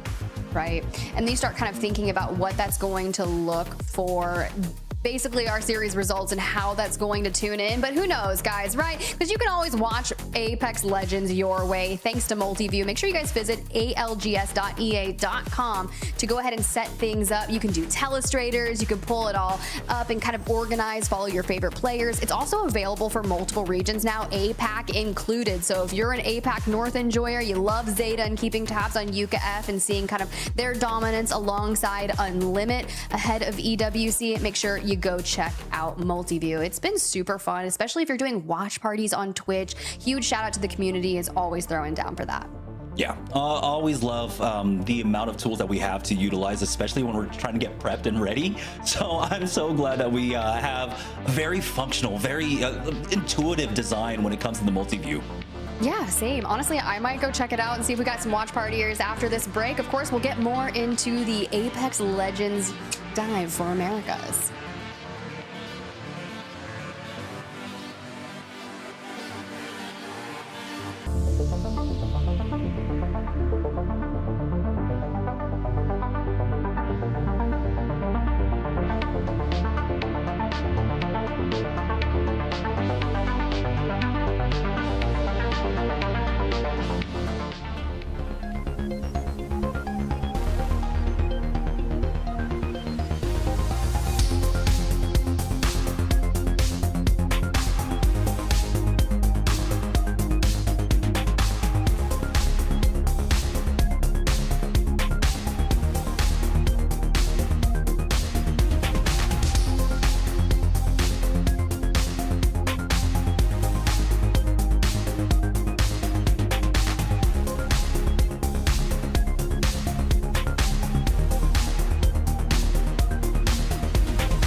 Red Bull gives you wings.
Welcome back, everybody, to the ALGS Match 2 now done and dusted for the Americas with a very strong performance out of Shopify Rebellion to close that one out as we prepare to dive into match number 3, the third and final match on Olympus. Spider Tiff, Glitter here to talk you through all of the action. Tiff, that was a really fun, like, final 3 fights that we got out of that last match. Yeah, we're having some really good engagements, and I'm loving the positioning that people are taking, and I love the fact that I was basically crapping all over those bike depots, and I was like, these are terrible. Like, I hate fighting for these. And what does the circle do? Bounces straight back to them, so that's cool. But you know what we're not gonna have for the next game? Axel. Yeah. W. We're losing Axel. We didn't lose Axel and Amia, and they were able to run it for all 6 games, and you had to constantly worry that someone was going to third party you. We're removing that equation, and I kind of love that.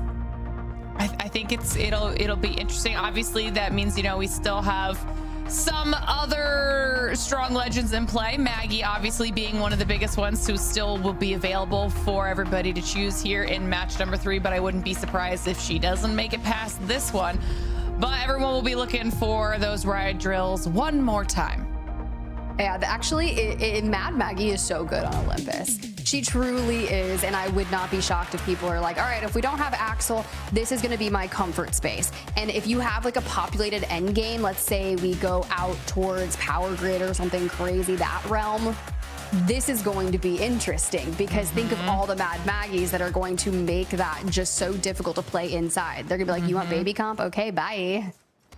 We're starting things actually here with DINOS, which is kind of perfect because I did want to talk about them a little bit. We saw something similar happen in EMEA where our top teams were struggling in the first few matches of the day. We're seeing the same thing happen for DINOS here as, you know, they started the first match down at the bottom, looking for a little bit of an uptick out of them now. And they are a team that when they do finally find that rhythm, they are terrifying. Well, I love that you're talking about that because they have an interesting play style. And I know we talked to Chaos specifically about that.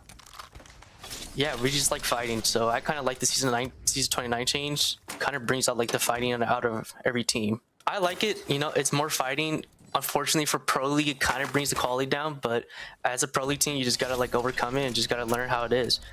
For us, we kind of like to int and like troll and fight everything, so we do like Axel, especially with the Fuse. We're like the team, we like to try everything. Well, Future does.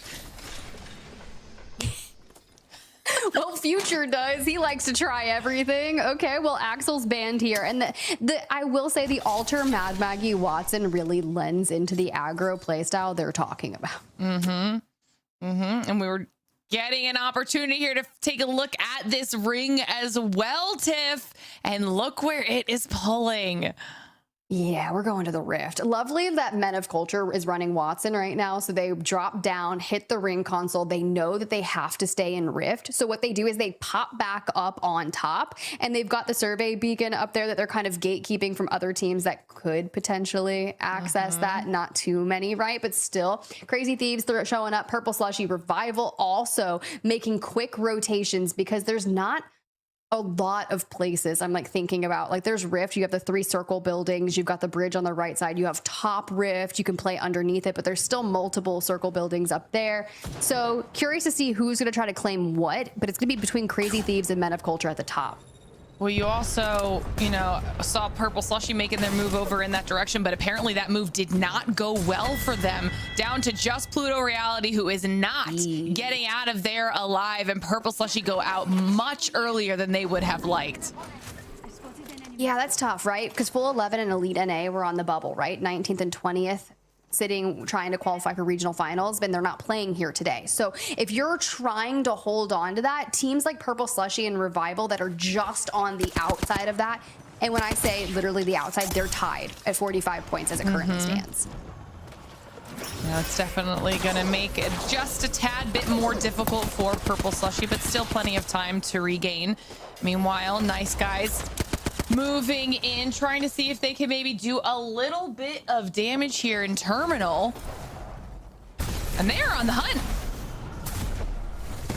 Oh, they definitely are. Knock just gets caught out right there. Sang and Cody definitely doing a little bit of dance themselves. We lose out on the shield. Sang really low. The pylon must go down here, start fencing throughout. And if we can hold off this push from Obsidian by shredding their plates, Sang back up and immediately prioritizing getting Knock back on his feet. You know, I don't hate the attempts at the aggression because they did it in almost as safe a way as possible. You do see AGG flying in right behind them now, though, so the timing could work against them. Sang is taking some damage, trying to find some space to play, and it's not working out well. AGG are trying to chase this down. Nice guys do get eliminated, and will they continue AGG to follow up and get some more KP after this?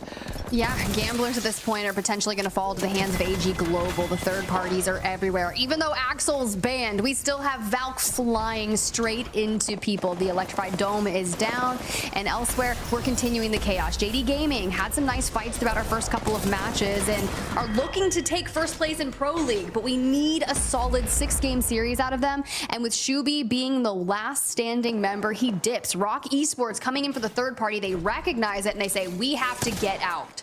Yeah, Buckle Boys now stuck in the middle of this. You can see them trying to dip and see if they can maybe get out alive, but Rock Esports is hunting down Cruel Buckle. He will not make it out. Cersei takes a lot of damage, though, and instantly... It's an overextension. Yeah, that was bad. That was rough. That was rough. He's just like, I just see straight death. See 1v3s JD Gaming in match number 1. He's like, I can do it again, okay? And he full sends. Now Cersei getting picked back up. Buckle Boys getting picked apart. And now... this is where JD Gaming is likely going to restabilize back in their home ground of Stabilizer.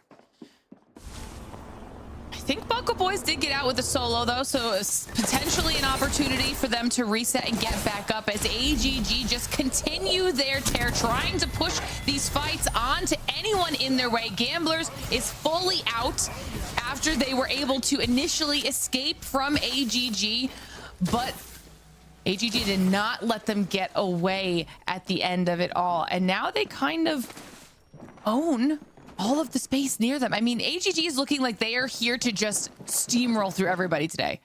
Yeah, they're fighting incredibly confidently. And when you think about where they are, like, we're solid, but we're in 10th place. And you want to stay inside that top to qualify for split one playoffs. So knowing that you've got Flat underneath you, Nemesis who's not playing here, so they're not necessarily going to jump you, but Godlike definitely has the capability to do that. And a couple of teams could make that play, and you still have to realize there's another day in play with regional finals because you're locked into regional finals. So we're kind of practicing for the future at this point. I love what we're seeing out of them. I think that it is important to, if you have just that little bit of safety, to really push yourselves and see what you can do with your aggression. We even heard it when you were talking about the clips from DINOS, like, you know, they also like to int. And I think that this meta is a little bit more aggro at times. And so if you can really nail down, especially these early game fights, and start off with some early game KP, it's going to be beneficial in the long run. And we could see AG Global doing exactly that as we get another look at the ring where all of our teams have decided to move into. Unreal Nightmare here out on the western edge of things as they start to try and get closer to where the circle's going to be pulling. They have so much space right now, but they are also chasing down that solo. I believe that's a Buckle Boys solo, if I'm not mistaken. Buckle Boys disappears. It's Jay into the turbine. Now, you keep on going. You literally have an Iron Sight Sentinel that was at your back. So just keep on going. You dive. You duck. You try to find a safe space to get your homies back. Oh, HUSS is down to a solo too. What? What did we miss? Phase driver towards the left side of the map. Bye, Jelly. Hopefully the getaway is going to be there for you. No one is in the area and nobody's in Estates either, so Jelly might be able to make their way through and get the squad back up. But I don't know what happened there. And as we jump into another fight, Flat's eliminated. They are. Buckle Boys get Cruel Buckle back, so that's great. I will say JD Gaming has side quested into Stabilizer, goes down to Oasis, finally gets the whole team back, and can now focus on their journey back to Rift. Where AG Global now top of Hammond Labs, This gives them space to decide, like, hey, like, of course, we're gonna have to Valkylt out of here, but like, where are we going to go? Through Gravity Engine? Do we go northbound? But they've got time. Buckle Boys do not. Oh, I mean, Jay did his best to get the squad back up, but Unreal Nightmare and Godlike are waiting somehow in the exact same area, and it just does not end up working out for Buckle Boys. That's tough. I mean, they'll still be able to survive for a little bit here with the duo, but after all that work from Jay, it just feels cruel. Justice for Jay. It's like so hard out there already to make regains in Pro League, and to watch them go on such a journey to make that happen. Yes, it will be difficult, but Kuzme and Pearl Buckle, they're on your map. Definitely gonna hold down over here. For Godlike, sure. We're deciding, do we carve up through Fight Night and go through? Do we run through Turbine? We've got Unreal Nightmare there, but it seems as if this is going to be our journey. I mean, it'll give them a little bit more info. They'll have a little bit more breathing room as they continue on their rotation here, and hopefully will work out in their favor, taking this additional time here in the ring, as they will continue moving on through Fight Night. Like we were hoping, Jelly survives, somehow avoids everybody, and is able to fully respawn HUSS, so they'll be back up to a trio. Oh my god. And Hammond, though, like, gotta do what you gotta do. At this point, you run underneath Turbine throughout. You take the fight against Unreal Nightmare, who's going to be chilling. Nah, I don't know. We'll see where they decide to go. We check in with Buckle Boys. Looks like they're hitting a respawn to get Jay back into the game if we can. Godlike finally breaching through Fight Night. JD Gaming have actually rotated further north, where they're kind of neighboring Rock Esports, so I'd imagine they're going to be taking shots at each other. But where that circle pulls, Shopify Rebellion likely going to be playing for Endgame as well as GK. Great spots out of them. We'll eventually have to see what Men of Culture and Crazy Thieves do, as they all have to move in from that northeastern side of the ring, and we get to see what JD Gaming are now going to be deciding, pushing in from this western side. So let's hop into a quick listen in with them and see how they want to handle finding a new position. I need one back for that. Yep, just like the other day. I'm holding left. You guys get space right. The medic belt should be a bat, I think. Yeah, there is. Okay. Two bats here. For the bat side? I'm not. We're still holding the spot. Be careful. Yeah, I'm sure. It's the Watson anchoring, which means they're not going to come for our spot. Okay. They're just going to wrap it up. Heard. Okay, I'm headed. We're in here, Flooding. We probably TP right here on me. Yeah, is there a team on the other side of the wall here? I see somebody actually. They're gonna play that. Okay, well, we gotta hold them out. Come here. I need that TP down. Okay. I have it down. Not the best part, but it's have it down. Yellow.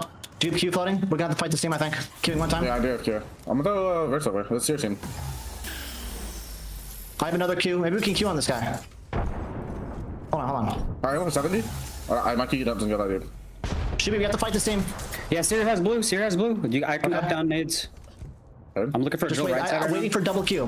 Yeah. It's gonna take a while. 30 on nade, or 30 on drill. I have one Q. No one's on height yet. I dodged. 100 banger on one. Okay. We could probably go. I have Cyril. Yeah, I'm gonna Cyril. Can we? I think I'm Q back. Jumping down. Coming. I hit 100 on one. I'm baiting. I'm swinging the Cyril. Kill Cyril. I'm dying now. I died. One more. Hold it. Take the TP if there's one. We have a TP down. Just take the TP. Just take the TP. Go. Right here. They're on TP. Okay. Right here. They're inting. What do you mean? Go. TP. Go now. Come on. Take my pull. Take it. One holding our TP. No, they're gonna take it, probably. It's the building team. 30. Just chill. Just chill now. They're TPing out. They're TPing back. Go to the spot. No, they canceled. I lied. They canceled. They're gonna push you. Yeah, that's fine, man. I saw them shooting from our next. Okay. Started off super good there, Glitter. Like, super good on the comms, really consistent. The fight onto Unreal Nightmare, but that third party, Naughty says, take the TP. They're inting, and I feel like Shubi was like, I think I could maybe wait a half a second, and it costs that timing that he needed for the bat. That was rough. It was well played on behalf of Rock, though. able to capitalize on that, get the KP, and now we get to check in with Team Falcons, see how the game has been treating them. Nice shots out of Guild here as they're able to force away AG Global, give themselves a little bit of breathing room. You can see that AG Global really took a lot of damage for it, and they decide they're going back in. Oh my God. Get the res. You know what? We bubble, we stick the res. We bubble and res, and that's what you have to do right on the face of HBM, who's underneath you. So, gonna be fun to see how they hold down, because this is towards the next circle, but you can see the team across the way, godlike, anchored down at the top, gives them a perfect angle to fire everything they have at AG Global, and now they are gone. That was rough. They did a really good job trying to make the best of a bad situation. Falcons are eliminated in the kill feed, and we're watching Crazy Thieves just be down to Phony right now, able to escape on the Wraith, but they have been trying to deal with this fight between them and Men of Culture the whole time. Zest tried to third party. They now die as a result of that, and Crazy Thieves are able to escape. Down behind the 2 knockdowns.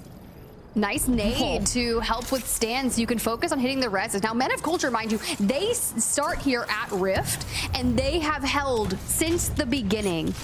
And they would like to keep doing so, but you hear the ticks, and you want to eat off that. So immediately tries to get there, but has to shoot out the Watson fence and falls. DINOS have fallen as well. Might be able to get Phony back up if Jen and Burrows can move in safely and give themselves a little bit of space. Great wrecking ball out of Jem Burton, able to create a little bit of space and hopefully give them a little bit more time. That knockdown shield is trying to save them, and it forces Jen away. And plays forward. And we get picked apart down to Verholst, a sky nade. We are getting just absolutely shredded. The ticking is there. He tries to get a shield back, but Hambino finishes Crazy Thieves off. Men of Culture straight to join them as well, back to the lobby. This is a brutal endgame. Yeah, they almost survived such a rough spot to be playing out of too. That's gonna hurt just a little bit. Meanwhile, Shopify has been hanging out in here, fenced up on the inside, just kind of vibing. Rock Esports though, also trying to vibe. Not getting to vibe. They wanna just chill, okay? But there's riot drills, there's bubbles, they got a pylon. HUSS isn't gonna make it in here. Shopify Rebellion trying to move as well. And honestly, you might as well capitalize on the absolute mess that is occurring. Revival and HBM fighting in the neighboring circle building. This is tough. You can see Revival trying to stay alive, but there's just a lot of angles that other teams can take on them. And as the ring is collapsing, they're forced into a tiny sliver of space. This is rough. I mean, look, HBM is literally turtled up beneath them. They've got the Watson fence down, and we're definitely gonna have to move first, so that's gonna be the costly thing. But the other neighboring circle building has godlike GK and Rock Esports in it. Shopify Rebellion's across the way. You can see what kind of angle they're working with.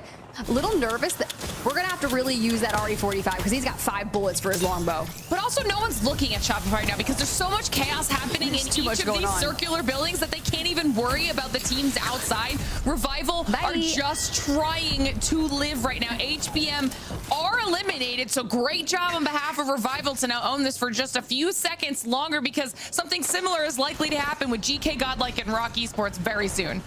And live they do, but now we have to decide to move and what that's going to look like, because all of the altar portals are making this fight insane. The Maggie Ball shreds through the dome, and now everyone is just pointing. GK has fallen to the top 4. We go, but here comes the next challenger. Shopify Rebellion looks to clean things up. The knock on to Vaxlon comes through, and Zap just barricades in with the L-Star. They go to the high ground though, so a fencing is to occur. I'm not gonna lie, that was a little bit earlier than I thought Shopify was going to move in. Maybe they thought they were gonna have an easier third-party opportunity there to try and finish whoever was left after that fight, but now they are in it. They are in the trenches, and Revival are the team on the outside looking to see if they can maybe get a little bit of an angle here. Okay. I mean, look, this is now Revival's chance to move in. It's just going to come down to what they decide to do underneath. Does like Shopify Rebellion not come out at all and just take angles through the window? Godlike is gonna stare at Revival if they peek out too far, and MT just wants to invest the defensive bombardment. Yeets right one on their face. Okay, bots and pylon down, super nice. That's going to be huge for Revival, making sure that that was completely wasted on behalf of Godlike. So that's going to be massive. They've got a nice angle to hide behind this rock as well. And you can see that Godlike want to try and go for it because this could be the only opportunity to get this KP. And they're down. They're looking through a wall, and they're trying to connect with them. Revival has 12 kills right now and are looking so good. Down goes another defensive bombardment out from the inside of the bubble, but it's down. And look at Shopify Rebellion. They leave the building, and they get eviscerated. It's Godlike and Revival for the final. What an amazing job of defending their position on behalf of Revival. Godlike have now moved up on the high ground, and still Revival are absolutely shredding through them. I mean, Godlike with the turnaround there at the end. We need to talk about this, Tiff, because Godlike wins match 4 after what looked like so much wasted utility because it wasn't getting the payoff that they were hoping for. And when they move down, they're able to use the wall and the shield long enough to completely turn the tides in their favor. Yes, and this is why, because there's just a difference here, right? You've got Godlike that's locked in with the Valk Gibby Newcastle. Then you have Revival who's playing the Alter Watson Mad Maggie. So Mad Maggie can ball and take down the domes, which honestly, I don't even know if we saw the ball in play there towards the end. It was really the Watson pylons that did so much for Revival against MT, who's on the Gibby, when he was constantly throwing those defensive bombardments. Now, it's all about getting in there and breaking that pylon so they can make sure they do the most. Regardless, they grab 8 kills, they get 20 points, but Revival with their 13 kills grabbed 22. That was a phenomenal game from Revival, who were on the bubble, right? That's the best part. They were on the bubble. We need our bubble teams to do good. Godlike's chilling in 13th place. They're W. The one thing they're working on is making sure that they're advancing onto EWC, and that's great. But Revival needs the chance to even fight for that match point regional finals advancement. Oh, really, really good job. Cool under pressure. Like Godlike just handled a lot of that chaos really well. I mean, I was watching Shopify. Zainu tried to get an off angle for Shopify to see if he could maybe pick off somebody from Revival on the other side. It doesn't pay off. As soon as Shopify started falling, Revival kind of really capitalized on that to at least clear out Shopify, and it was just the perfect time for Godlike to move into the God spot at the end of all of that and clear out the squad for the win. They jump up 6 places as a result, but Revival's very strong performance puts them now at the top of our leaderboard, Tiff. That's what I'm saying. Also, I totally forgot about Shopify Rebellion there at the end game. I knew they took the lower level, but like it was all Godlike, all Revival, all Riley, right? Riley walks away with 8 kills. January gets 4, like a solid performance out of them. It looked so cohesive.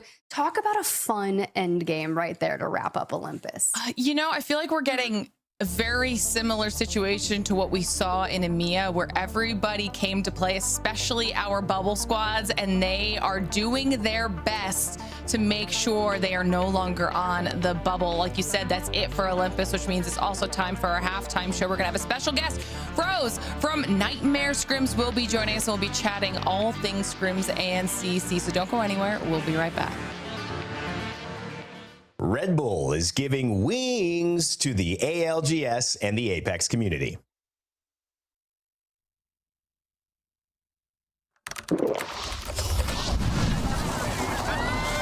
Red Bull gives you wings.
right, everybody, welcome back to the Apex Legends Global Series, where it is time for our halftime show. Jamerson's back with us here, and before we bring in our guests, quick thoughts on that third match here, Jamerson.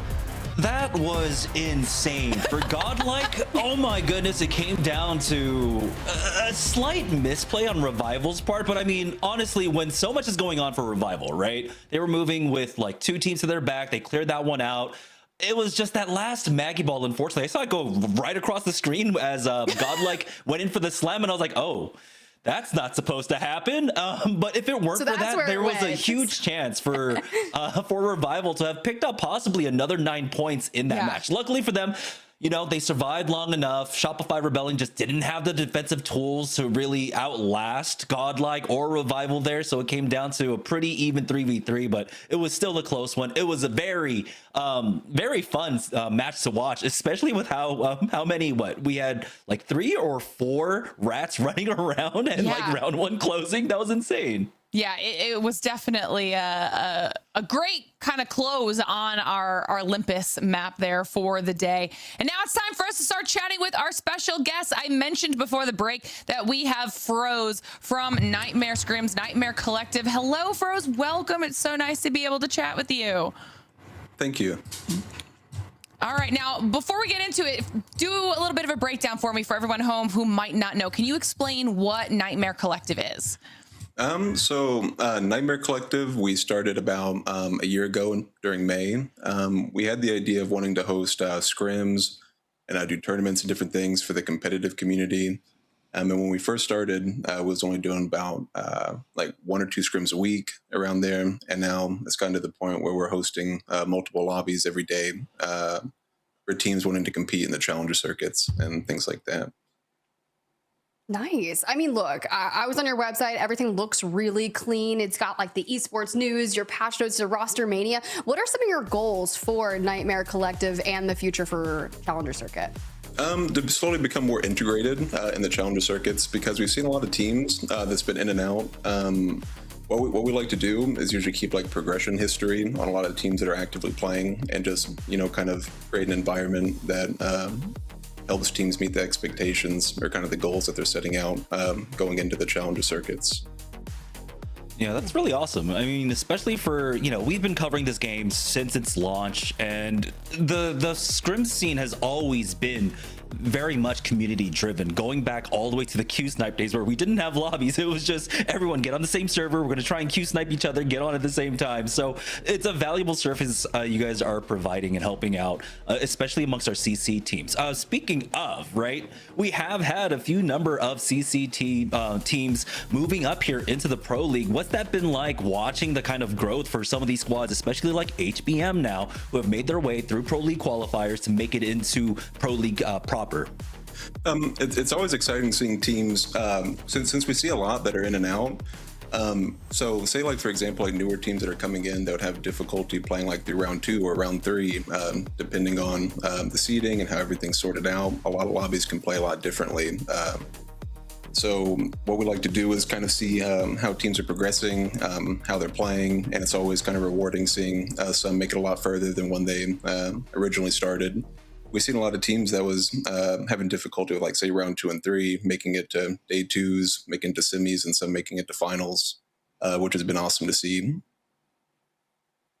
Well, Froze, just want to, you know, say thank you to you and Nightmare Collective for everything that you guys are currently doing for the CC scene. And thank you for jumping on here and chatting with us as well.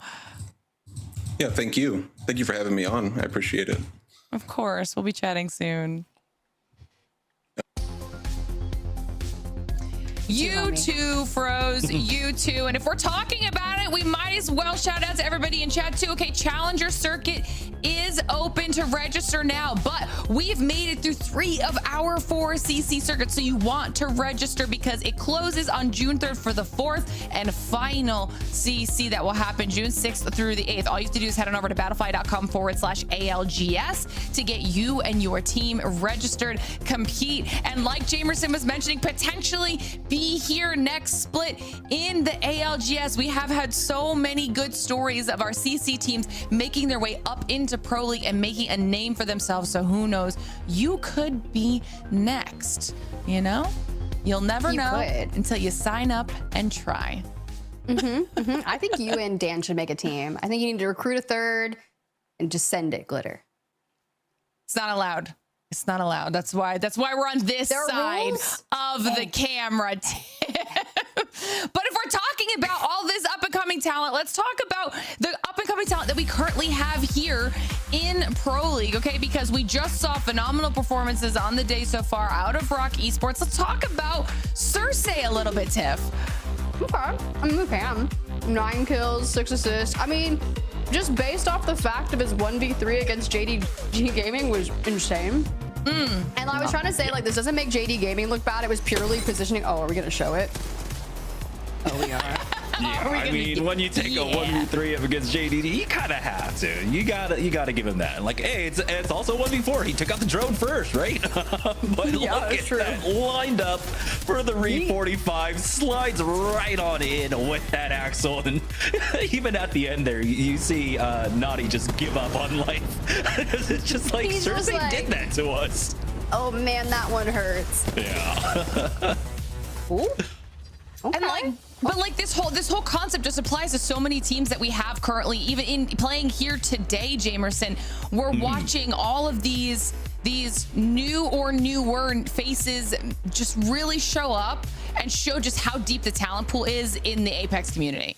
Well, yeah, on the other side of that clip, right? Up against JD Gaming, we're talking about floating as well. I mean, they made floating with Twerkaholics in Open last year. Made a name for himself, had to come out of CC. They still weren't even out of CC when they were competing at the Open. And then they make their way on in. Like, we're seeing almost like a new generation of players, and literally a new generation of players that grew up watching and playing Apex since their real formative ages. Like, it's kind of insane to think about this because today is Hal's birthday. He's what, on the wrong side of 20, and now you have like these new 18, 19-year-olds. It's okay. It's okay. I've never heard someone say that, but yeah, dang. See, the thing is, we're no longer on the wrong side of our 20s because we're in our teens, right? We're in our teens.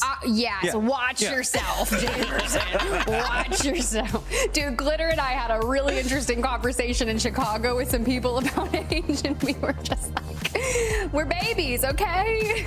And we're just keeping this trend going. Okay, we're taking a quick early look at our Sony in-zone kill leaderboard because we also have Riley up here. Currently on top. I mean, you mentioned floating already, Jamerson, but Tiff, we also have Riley at the top with 12 kills, 1 kill above floating. And you had mentioned Riley even in the last match. Yeah, that's because he got 8 kills in the last match. So that's pretty stellar if you're getting 75% of your kills in one game. Not too shabby. That'll do it. And this is just what we love to see, you know, like this is the conversation we want to have because sure, we do have our established guard of teams, but even for a squad that's not even doing well, you've got DINOS in the conversation as well. Today might be a bad day, but it doesn't mean that it's going to continue that way because it's now time for us to change maps. So we could see the comeback, the bounce back of a team like DINOS, but TLDR, there's just so much good talent right now in ALGS, whether it came from CC or whether it's been here in Pro League, everyone is putting on an absolute show. And it's time for us to continue with that show. All right, let's get back into the action, this time on Stormpoint, and Watson's not in the conversation. Oh, no Watson for Stormpoint. Okay, Well, this is going to be interesting considering I know, Jamerson, you were kind of talking about scrims and not really being indicative, which is what we see on matchday play. Yes, 100%. But our ban order, just based off the most recent scrim set, has already completely changed as well. Yeah, but luckily here, once we do go over onto Stormpoint, it's a tried and true kind of map, right? So a lot of our teams know what they want to do. We were seeing some teams already swapping on over towards the baby comp. This is definitely where you can do it as well. Sure, the Tridents are gone. You're not going to have the Trident rotates with the Gibraltar bubble anymore, but the Valkyrie is what's going to be more important at that point to get your team into position. So she's still alive. She has escaped the bans for now. We'll see if that remains to be the case after this next match, but teams will be able to at least utilize her here in the transition over to Stormpoint. I mean, watching like kind of where we see our teams picking their spots. I was talking specifically about the Falcons kind of going through Devastated Coast. We've had a lot of Southern Stormpoint zones. Yeah. So I think that locking in for Devastated Coast is really interesting, knowing that Crazy Thieves has grabbed a POI kind of neighboring you, they haven't really been the strongest fighting team, which is crazy to even say. That if we have to rotate north and we do run into Crazy Thieves, I'm leaning towards the Falcons on an ISO fight right now. Yeah, it can be an issue. One thing I do like about you pointing out Falcons over there at Devastated Coast is that, you know, without the Tridents here, if you do get these southern ring pulls, playing slow side of the zone at Devastated, at Echo HQ, even over here at Launchpad, it's so much easier. You don't have to worry about teams with the Trident Gibraltar full send rotate onto your spot or past your spot anymore. It's a lot more difficult to play the slow side of the zone on the south side. That rotation up north, though, yeah, it's going to be difficult, but we don't have a lot of the early aggression teams that are in this area. You can see it's largely focused there on the north side. Buckle Boys, JDG, GK, all on the northeast side over at and Shopify Rebellion up there on the northeast side of the map. So this should be relatively easy for Crazy Thieves and Falcons if they want to play PvE, work their way on up north to be able to do that. Yeah, but it was a really interesting pools that we had this morning, right? We kind of pulled just south of the wall. That was relatively interesting to kind of witness, but what's at stake here, guys? Let's check in with our Pro League standings because we were talking about our bubble teams in particular. And if they're grayed out, it basically means, yeah, they're not playing here today. So full 11 is one of the last teams from Group A that is inside that top 20. And if you look at who could potentially pull them out of it, it's going to be interesting because Purple Slushy could move up. Zest Fest could move up. They could have some banger last 3 matches, but you are basically sitting there waiting and hoping that you can lock it in. Yeah, I was talking about Purple Slushy, about being on that bubble and having a hard go of things, and we definitely did see that on Olympus consistently. Teams like GK, Buckle Boys finding their way into the rotation path of Purple Slushy, and it's going to be a similar thing here on Stormpoint. Again, GK's there, Buckle Boys also in the vicinity. You're gonna have Shopify Rebellion rotating in from behind you if we do have like southern pulls as well. So the path here even on Stormpoint is gonna be difficult. At the beginning of the day in the first 2 games, it looked like they were kind of keeping pace, but that 0-point game, I believe it was a 0-point game in match number 3, really hindered their chances at being able to secure a spot in regional finals. Yeah, and I mean, even though you're also thinking about what that advancement to EWC looks like, Team Nemesis and A is just kind of sitting on that threshold waiting to see what Flat's gonna do. But we keep getting these like interesting legend compositions based off the fact that Axel was in the mix, right? Axel Caustic Crypto had a 20% pick rate at one point prior to her getting banned in match number 2. We lose Watson in game number 3, and you can see that Alter Mad Maggie Watson, there were a ton of teams picking that up that were so aggro towards baby comp.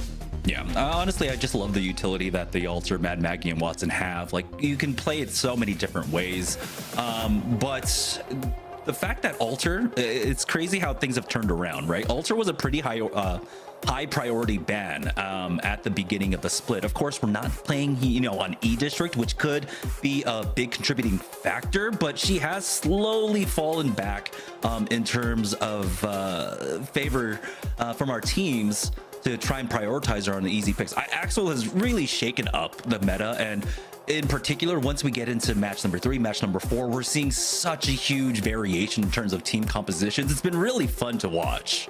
It truly has, but honestly, the fact that Revival is doing so incredibly well here today has been also equally joyous to watch. I think back to their performance in the last B versus C, right? 18th place. They make some changes, they bring in Riley, and you're saying we're at the top on the day? So far, I mean, we still have 3 more matches to go, and as we look towards Stormpoint, everything can change. But if you hold on to that, you're just like, yeah, okay. Yeah, we're on board with Godlike, our winners for match number 3, Tiffany, and they started off with the baby comp really early on, and this time around it might go to the wayside because we have, I think, 12 teams running the baby comp here. I don't know quite exactly where we are in total legends overall, but I think because we do have a Valk and a Newcastle on AG, but they're playing the Rampart instead, might make the difference maker here in terms of tiebreaker for the ban. I haven't seen a Barrow zone in a minute when I've been casting, and let me just tell you, Revival is like, we are good. We're top after all Olympus, and now you're telling me I'm getting a circle that pulls straight to my general direction. That's going to be sick, except we have 12 Valks in the lobby, all going to be Valk ulting, looking for some Barrow action. Newcastle's, we have 12, and there's 11 Gibbies. So, yeah, there's going to be a lot of Valk ults and defensive bombardments, and wall slamming, of course. Yeah, the issue for Revival is that they don't have the ring console scan, right? So their first indication of the ring pulling towards them is going to be when teams start slamming in. So they need to be ready to take up the strongest building that they can in here in Barometer. The issue is that there are just so many different iterations of circles here. You don't know if it's going to go towards the northwest bridge or the northeast bridge, or if it's going to pull into Barrow proper. So it's going to be a difficult call when you do have the ring ending right on top of you, like it will for Revival. It's going to be interesting. And the thing is, it's a longer way to get into that Barrow zone for so many of these teams that are quick rotators. Nice guys, you got Cody on the screen. We're trying to dip and dodge through these bullets that you hear just like whizzing by you. And they do kind of stay healthy for the time being and immediately start putting that pressure back onto the teams throughout. Now it's Men of Culture on the other side. And yeah, I think this is where you start scouting. Hey, do we need to kind of go back towards this area? We know there's teams in Launchpad. We know there's teams in Devastated Coast. And with how quickly people are rotating, there's a good chance we get thrown on. Oh, HBM trying to take a fight themselves. But it looks like both teams will just go ahead and back away. HUSS took some shield damage, and that's really all about it. Very unfortunate for Nice Guys to get holed up there, because Men of Culture, they do have a stronger team fight composition for themselves, and they wanted to take it. But this is one of the slower rotations we're seeing out of most of our teams right now to try and get into the zone. When we were on Olympus, it felt like half the lobby was already in zone by the time the ring started closing up, but teams are definitely taking their time now to rotate in here. We are seeing kind of a split. A few teams have made their way into Barometer. We got Men of Culture down there. But it's DINOS, HBM, AG Global, Zest Fest, and Unreal Nightmare, all here on that northwest side of Barometer.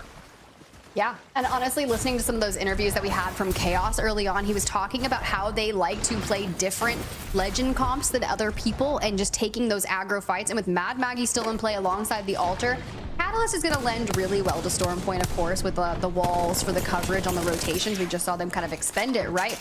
And we leave the bean area and drop down closer towards Barrow. We can play from here for a bit, and with the wall that will inevitably kind of rotate up, you can even use the Mad Maggie for some of the rotations as well. I think you play here for a bit. Yeah, I don't think you're under really any pressure to try and move in here. The wall should be enough to get them across the water once we do get there. If it ends up pulling away from them, I do like Dinos have a pretty comfortable spot to respond to wherever the ring pulls more than anything else. And I think what we've been seeing throughout this split is being able to hold those positions where you're able to react to what the ring gives you instead of just locking yourself in center zone like a lot of our teams that are smack dab in the middle of Barometer have done. They have basically committed to being inside there. If it pulls away up towards the north, maybe over towards Bamboo, areas like that, they'll have to fight their way on out, and that'll be their only option to get out. Ooh, okay. Nice Guys back into the mix. Perfections drops Cody with a PK. Knock and Sang together in the electrified bubble. And HBM still in the vicinity. We are all kind of on top of each other throughout these different levels, which is allowing our teams to kind of back away for a moment, re-heal up, and then full send back in. But PK to the face around the corner is Perfection's worst nightmare. Yeah, didn't have Envy there, didn't have Spurtsy. And unfortunately, it was just 3 people looking at one angle. So that was not a peek you wanted to take for Perfections. We'll see if they can get him back on in. But that was really unfortunate. They were kind of, they thought they had the advantage, but just res after res comes out for Nice Guys who, you know, were kind of struggling to make their way into Barometer. But now they have a very solid position underneath. Yeah, honestly, super interesting. And well, Purple Slushy, right? We talked about them a lot at the top of the show, and they've kind of been floating under the radar. That's okay, because you still have 3 games to turn things around, and if it has to be right here, I'm okay with that. Flat on the other side, you've got Q down, Big Louie as well. So this is just kind of cleanup for Flat if they can get it. But I think the last player from Flat has already checked out. Yeah, Purple Slushy were able to avoid a lot of the early fighting, I think, that might have been taking place there on the northeast side. Buckle Boys decided to move much faster into the zone. And I think it was an evac tower that Purple Slushy used early on here to avoid a lot of that. Like you had mentioned, they took a pretty solid fight up against Flat there, so they avoid the possible third party that could have come in for Shopify Rebellion. But as I'm looking on the map, I mean, they are kind of setting up for that fight right now. Yeah, honestly, Flat got a win on match day 7, but the last time that they played against B versus C, they were outside the top 10. So currently situated in a spot where they would like to kind of get closer towards the top, but we'll see. Hopefully they can hit a regain first and foremost, but a good little rotation here for YME and Spurtsy, trying to get back up to full numbers for HBM as well.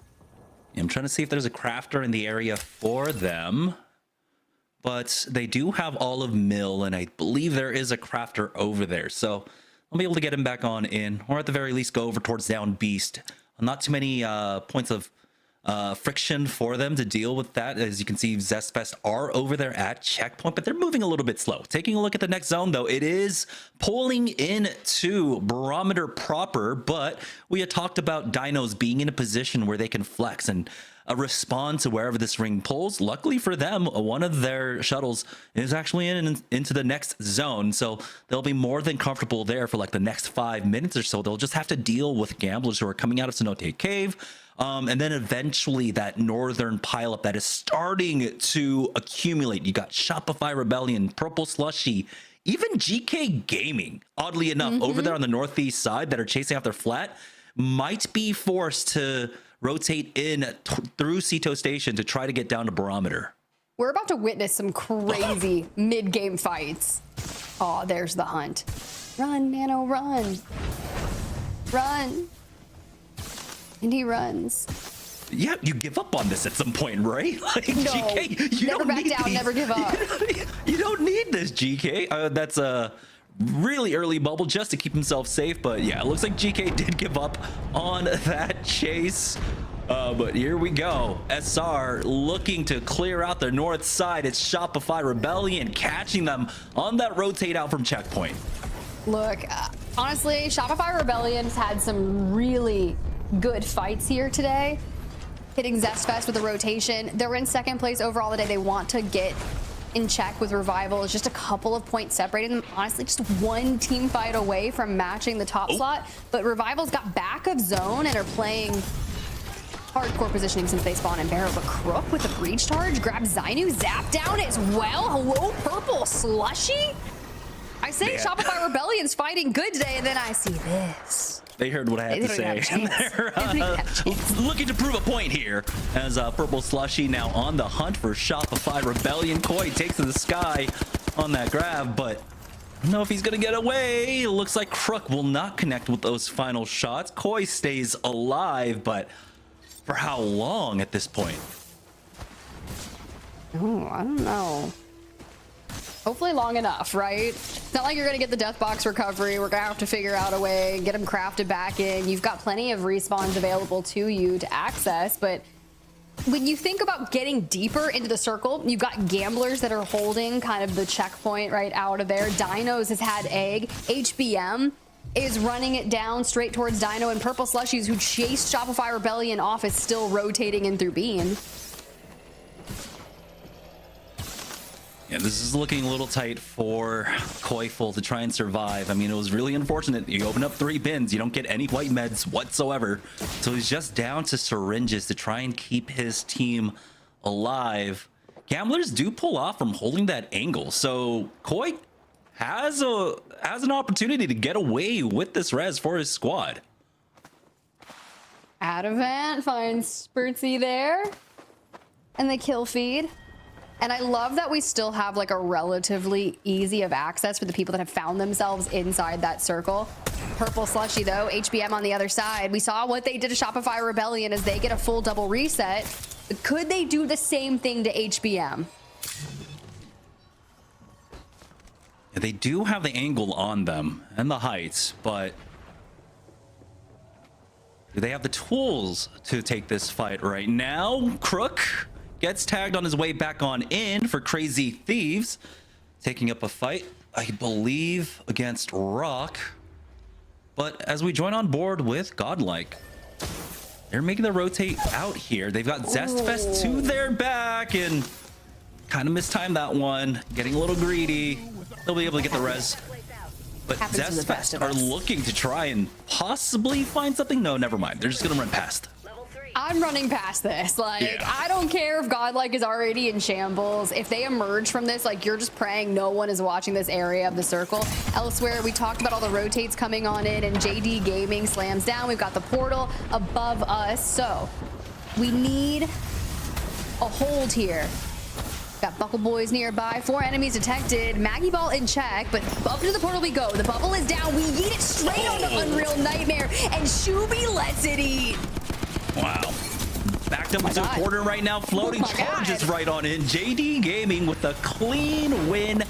No one goes down, so allows them to easily reset for the next one. The third party, I don't know exactly who it was. They tried to get involved, but you can see because they don't get any single knocks, there's no opportunity whatsoever for the third party here. Floating, just fearless in the face of all these squads, holds the line, gets the knock. That's Kuzme going down. There's 2 remaining members of the Buckle Boys, and we're just going to try and tear them apart. Mad Maggie is still in play. We were talking about this specifically, and this is exactly what you get for pushing straight onto JD Gaming. Shopify Rebellion. Koi, hello? I saw DINOS fall, Gamblers are down, and Shopify Rebellion was almost down. This time, the solo is Zap. I didn't see quite what it was, but I believe it was a third party for Shopify Rebellion trying to deal with Gamblers and Dinos there. JD Gaming trying to hold the bridge, but they've got someone stuck in the corner, finishing him off, and there we go. Naughty with the look back. It's going to be Shuby, though, who ends up getting finished off. JD Gaming eliminated there in 15th place. We're down to 14 squads here in this zone. I feel like that decision hurts, and I don't know if they got aggro on chasing the Buckle Boys because the Falcons moved in, and if they had to extend out and do it. But the Falcons, they take JD Gaming down, they set their sights straight forward on, they get Duke knocked, we get the full, and we are just saying, you know what? It is time. We've been in the top, 3 or 4 finish in match 1, in match 2, and we're going to take this zone. They're pivoting for the next fight, but it's Crazy Thieves trying to hold on to their position here. We got AG Global just outside. I believe Revival we're peeking out across this one, but they're going to slow things down in the fight so far. As Falcons now coming in for the third party. Hal gets one knock onto these slopes. That's going to be Zest Fest knocked out. Team Falcons with the birthday buff now. Hambino gets the arbor swap, but it's not enough. Men of Culture out. We're down to 10. Falcons just say, like, we've got this. Hal's like, I'll do it myself. Nah, this is a cohesive effort that we're witnessing, and Hal is legitimately just turning up here for the lobby. Shopify Rebellion, though, still trying to take down Revival at the top. At least 3 kills for them. And it's been a journey, right? Yeah. We see Koi make the ultimate regain. They go down to just Zap. We're back up on our feet. And now we have to contend with Purple Slushy, who put us in this situation in the first place. It's Purples versus Purples on this fight, though. And Purple Slushy, they've got the catwall to utilize here to try and cut things up. Team Falcons with another fight. Jelly trades for 1. That's Imperial Hell now going down as Guild swaps on over. That's HUSS getting taken out. And the reset is in. Let's go into a listen in. I'm looking. Auto 1. Okay. Get as many kills. Get as many kills as you can. I'm trying. Keep looking at the kills. I'm batting on me. I'm batting on me for now. They're still fighting. Got a guy on me. Stop. 100 there. 100 there. Nice. I could've.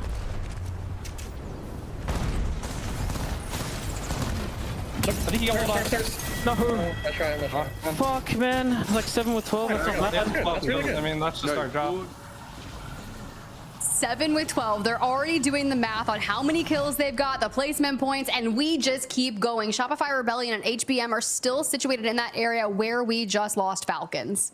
Yeah, still great pickups at the very least. At the end there, unfortunately, the Newcastle res was just a little bit too much, creating enough distance to get away from him, buying enough time for other squads to finish off the Falcon here. For Shopify Rebellion, they've got HBM in their way on the walk-in, but it's HBM that have a lot more to deal with. Godlike, GK, Esports, both in their way, while Revival and Crazy Thieves have to deal with each other on the south side. Can we just shout out the fact that Crazy Thieves still in the mix here? We're turning things around. Maybe the first couple of games didn't go our way, but Shopify Rebellion across that, they've looked strong. But I like that Revival is still in the mix because it's at the top of the leaderboard, and it looks like potentially Shopify Rebellion did enough with the kills in order to leapfrog over them. But with Revival still in it, it just takes winning this out again. Yeah, this comes down to the Trident changes, right? Without the Tridents, you don't see teams being able to make that south side, slow side of the zone rotate with the Tridents. And so Revival just played the bottom of perimeter the whole time. Almost no teams came their way, so they were able to walk in from zone to zone to zone with very little friction, with very few teams getting in their way. But now a lot of movement comes out. We got GK, Godlike, all starting to press forward, and that kind of creates a free path for both Shopify Rebellion and HBM to walk into the zone. They had a ton of damage coming their way. The attention is definitely there, but we've got a spot, and honestly, you hang out here, you look for angles, especially with that Hemlock. HBM's across the way, you just don't want to get inted by them, and you have to contend with the fact that Revival, Crazy Thieves, Godlike, and GK are all surrounding each other. And this is what it looks like. Electrified bubbles, Godlike's got a wall down as well. Here comes more defensive bombardments, and Crazy Thieves have to extend their own. Yeah. Godlike is being destroyed. Jen's bombardment just ate them. The fact they timed that, as soon as the bubble goes down, he's like, all right, good luck, see ya.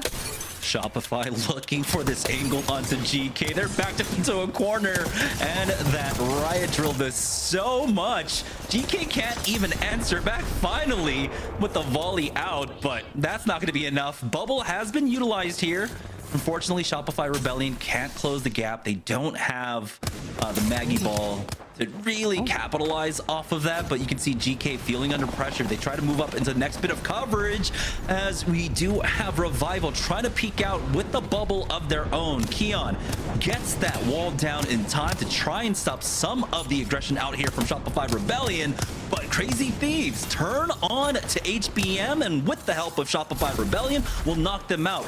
Now we've got two separate 3v3s taking place. Shopify Rebellion and Crazy Thieves on the north side, GK and Revival possibly to face off. They're on the south. Well, this is where you kind of want to make sure that Koi has the Maggie Ball available. You know Gent is locked in on the Gibby. He's taken some members out of HBM with the Gibby ult. He did the same thing prior, so knowing that that is still the potential for it, you want to avoid it. And Shopify Rebellion doesn't have a lot of space. Okay, good. 3 seconds, 2 seconds, we're gonna get the Maggie Ball here, and the riot drill goes in as they take to the sky. All right, we'll see where Crazy Thieves end up landing. They know that GK and Revival are right there, but Shopify Rebellion don't give them too much of an opportunity. Here's the first ball out from Koiful. Doesn't quite connect as another team takes to the sky. This time around, it's going to be GK Esports, and it's just Shopify Rebellion watching all of these teams in the air. Mello gets a knock on to Crazy Thieves. Crazy Thieves will fall on their landing. Shopify Rebellion have GK on top of them, and it's all Revival. The fact that GK just slams down on Shopify Rebellion, it gives Revival the win. They swarm in so long as they don't scam the Newcastle reset trying to come through, but the breach charge, it does the damage, and Revival, they go again. They take the win. They tried to get it in match number 3. They get a second, but this is how you withstand the pressure.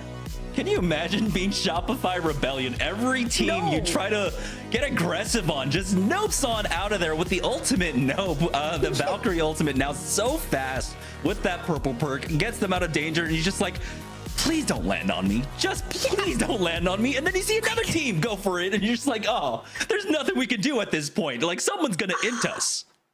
Dude, the fact is, he's like, they're going to take that push against Crazy Thieves. We wait to get the Maggie ball up. They're just like, bye. And Koi's like, okay, cool. I'll turn my attention to Godlike, or not Godlike, but across the way, right? And he sees the bubble and he's like, all right, well, then I'm going to throw my Maggie ball towards GK. This is exactly where I'm going with it. But geez, Revival 21 points, though, not a bad game. Very nice play for them, and honestly, they utilized the information that they got, right? They didn't have the ring scans, but they did start seeing teams rotating into Barometer, and so they knew that it was going to be coming there.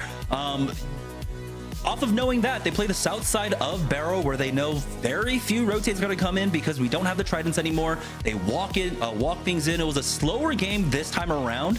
They weren't able to farm the lobby quite the way they did in match number 3, but hey, a first place finish and 9 kills, that's definitely something you're going to take. That was sick. What a game. Get back in here, Glitter. What a game. Like, what did Revival do differently before today? Because it needs to become like a new tradition, a superstition, whatever it is, it's working. Yeah.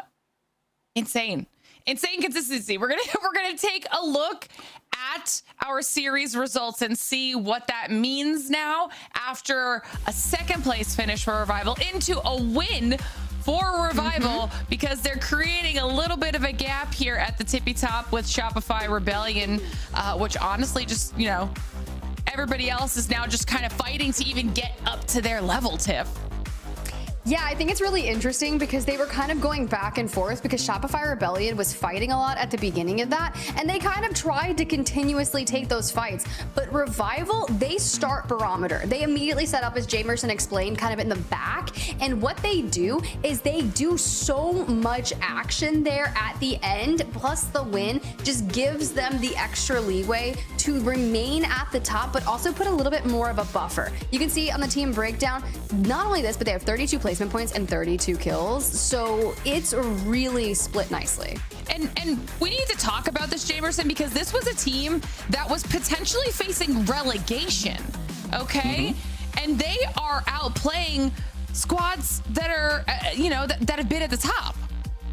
A win on the day, I believe, would put them at 60 points, which is where teams like AG, HUSS, and Godlike all started the day off on. So this would be a massive upset and a massive way to salvage the regular split and secure a decent spot into the regional finals. Talk about a time to step up. This is like the definition of clutch factor right now for Revival, and that means we're only 2 matches away from finding out which of our squads are qualifying through to not only regional finals, but if we can also confirm some of our teams for EWC, because we've already done that for all of our other regions. And we're going to take a look for everybody at home in chat. If you haven't seen these results yet, we're going to walk you through all of them, because we started off the day with APAC North, Zeta at the tippy top, and Unlimit were the only 2 teams who were able to be confirmed to advance to EWC, but that is also your top 20 who will be competing in regional finals, Tiff, and we are very excited for this. Fnatic does not make it. Yeah, it's kind of crazy, right? It's just a completely different team when you think about it. Yuka F leaves Fnatic ahead of this split. Doxin for Zeta. You've got some really impressive firepower on that. Yulari man on Unlimit's looking really good. So seeing those 2 kind of locked in for EWC, you know Split 1 playoffs are going to be a dang good time. They're going to be insane, because then we go into APAC South, Jamerson, and we've got Wolves and SAUL at the top. Yeah, not too many surprises here. Nothing like APAC North. I mean, Wolves and SAUL, especially with how strong that they've been playing throughout this split, definitely earned their spot just through the split alone, and so they're sitting comfortably there. And of course, you have other teams like VKG who have already earned their spot at EWC by being champions from last year, so the pressure's off of them. Now it's on to teams like Gen G, really want to prove a lot more out of the doubters. I don't think they have had the strongest of days so far, so I really want to see at least a little bit more out from a team like Gen G, who I think there were higher expectations for. 100%. And then, of course, what we did earlier on in the day today, confirming our top 20 in EMEA for regional finals, as well as 3 teams confirmed to advance on to EWC in Aurora, For Fun Esports, and VP after an insane match day out of For Fun Esports and VP. It was super fun. And in case you guys missed it, EWC is now in Paris at Paris Expo Porte de Versailles, and tickets are available now. So make sure you get your EWC tickets. Come see us in Paris. Watch Apex Split 1 playoffs. It's going to be so cool. And while you're doing that, you might as well get your tickets for Split 2 playoffs as well, because we've mentioned a couple times, but tickets are going on sale June 6th at 10 a.m.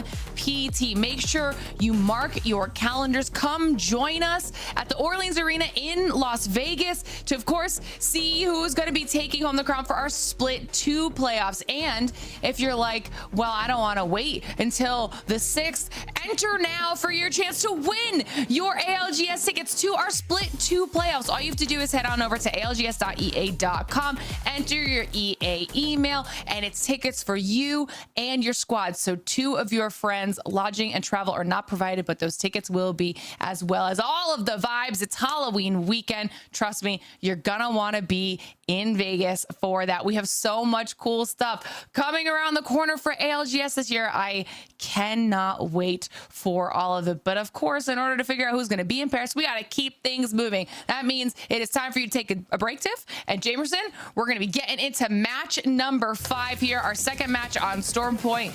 This is going to be a good one. And after match 4, it was a Valkyrie ban. So yeah, that's going to be interesting for so many of the squads that swapped on over towards the baby comp in game number 4. They're not going to have access to that. Now, we do have other rotational legends still available. The Wraith is there along with the Altar, but it just doesn't have the same kind of oomph without that Valkyrie to get you very deep into the zone. Going to be interesting to see how this works on Storm Point now as we get to check in with Revival. We talked about Riley earlier, and just how the new blood in Pro League is making an impact, and it's like they, really wanted to emphasize what we were highlighting coming out with the win in our last match. I mean, this is, I feel like, such a Cinderella story for them from relegation to potentially staying alive for Split 2 now. Yeah, 64 points. That's insane, with especially how thanks for doing the math on that, by the way. Started. Yeah, with how tightly packed we started, and now here they are, kind of starting to pull away from the rest of the pack, but it's still 2 matches remaining here. They cannot let go of the pedal whatsoever. They've got SR right behind them with 9 points. That's a nice buffer, but we know what SR can do. They can take a win themselves very easily, so they can't, of course, give up anything here whatsoever. This time around, though, the ring will be pulling away from them, going over towards that Stormcatcher side. It's JD Gaming that's already on top of it. Buckle Boys, you've got the ring information. They'll be able to utilize that and know that they have a pretty easy rotate in from Command Center. For teams like GK Esports, Purple Slushy, and Shopify Rebellion, though, on the north side, we'll see if they kind of hover around for a little bit too long and get into fights, because JD Game is not going to allow any of those teams, or shouldn't allow those teams, to get in too easily. Yeah, I'm glad you called out Purple Slushy as well, because I want to, still be keeping my eyes on them. Obviously, they were one of those squads that was right outside of the top 20 bubble, but the teams above them were from Group A, so they had already finished, and we've watched a couple teams slowly start to change up those overall Pro League standings, kind of shake things up. So we'll see if Purple Slushy is able to sneak on in at the end of the day here as we jump on in with Men of Culture, who are straight into a fight. Yeah, this is nice guys on this side of the fight, and it's so hard to watch because, like Sang and Cody, back when they were playing with RKN as well, they're used to taking some of these early fights and early aggressions, but Men of Culture have just been making it so much more difficult for them. Even with the addition of Nocturnal, it's just not something that's been working out. They haven't been able to find a decent entry into the midpoint of any of these games, and Men of Culture, it doesn't look like they're going to allow nice guys to get away here for free. Well, they'll have to decide who they're going to chase, because Nice Guys do have 2 up, and they split in 2 completely opposite directions. So should give them an opportunity to at least get a reset. Meanwhile, Crazy Thieves decide now is the time to start pressuring some of these squads as Jay does go down from the Buckle Boys. Oh boy, Buckle Boys try to get into the center of the zone, and they get punished for it. It's Rock on the other side of this fight now. Verhulst will just go ahead and back away. He needs coverage as Jen Burns starts getting tagged up. But it looks like Crazy Thieves will be able to stabilize and stay alive here. For Unreal Nightmare, though, so much going on the north side. It's Gamblers taking the fight to them. And, you know, they've got a little bit of space to take this fight if they want to really kind of make it work. Unreal Nightmare looking like they might be deciding to leave as Gamblers are going to be holding that area down, as well as AGG right across the way. So this could get a little bit messy for some of these teams. Okay, it was just a third party actually from Gamblers here. AG gets out, and still odd to say that, you know, taking the altar port out here in game number 5 in the year 2026. This is wild. That altar's still alive, but we did see wholesale swaps from our comps we had what, 12 baby comps in the last game, and it's been a pretty immediate pivot over towards that altar. Crazy Thieves, unfortunately, getting grinded down. They will go out. They were in the center of the zone there. And that's a very early exit for them. They just couldn't find a safe spot to play, and so many teams had moved in. Like you were saying, it was going to be, if you weren't in there early, it was going to be tough to find somewhere safe. And that's exactly what happened to Crazy Thieves. As Falcons, Hal, having taken a little bit of damage, are also trying to see what they can do here. And to be fair, they've done pretty well for themselves, but the Birthday Boy is looking for a win on the day, and they're going to have to go big in these last 2 matches to make that happen. Birthday Boy. Yeah, I mean, they've got, of course, starting things off with the Southern Zone for them, coming out from Devastated Coast is really nice for Falcons, right? They just weren't able to convert that into a higher finish, but they had a lot of fights at the very least, so they picked up kill points. And so that's why they're maintaining this 3rd place position. I think that puts them, what, 12 points out from Revival, so they can easily catch up. What was that? Maggie ball. It just bounced around. I don't even know what it hit, how he found that angle to make it do that. I don't know. Physics are weird. It was about the intimidation. It was about claiming that space they didn't want to be followed. Okay. It's like, we don't have Watson wall or Watson pylon, so we're just gonna make Watson pylons with our Maggie ball. You got to do what you got to do. It did, to be fair, end up deterring HUSS. HUSS doesn't really kind of push too aggressively after that. So that gives a little bit of breathing room to DINOS, who definitely kind of want that today. A slower performance for them than what we've seen out of them so far in the past. So these last 2 matches, they're going to have to go big to kind of get themselves back up in that conversation right now. As we kind of get to get a little bit of a break here from all of this chaos that some of these teams are trying to bring to each other, as a lot of squads have found a place to hold in Stormcatcher, or we're still moving on the outside of the ring. Yeah, here's Rock Esports just looking for the res at this point now, as Cersei and Vaxlon do survive and get out. They have their pick of places to go for the respawn. I mean, this is Zone 1 closing. For AG, they were able to get the res on their 3rd, but Unreal Nightmare have been mirroring them the whole time. Look at this, waiting for the 3, 2, 1 as well. AG Global not out of the fire quite yet. Unreal Nightmare unrelenting on the pressure, and the thirst goes down onto Yanya.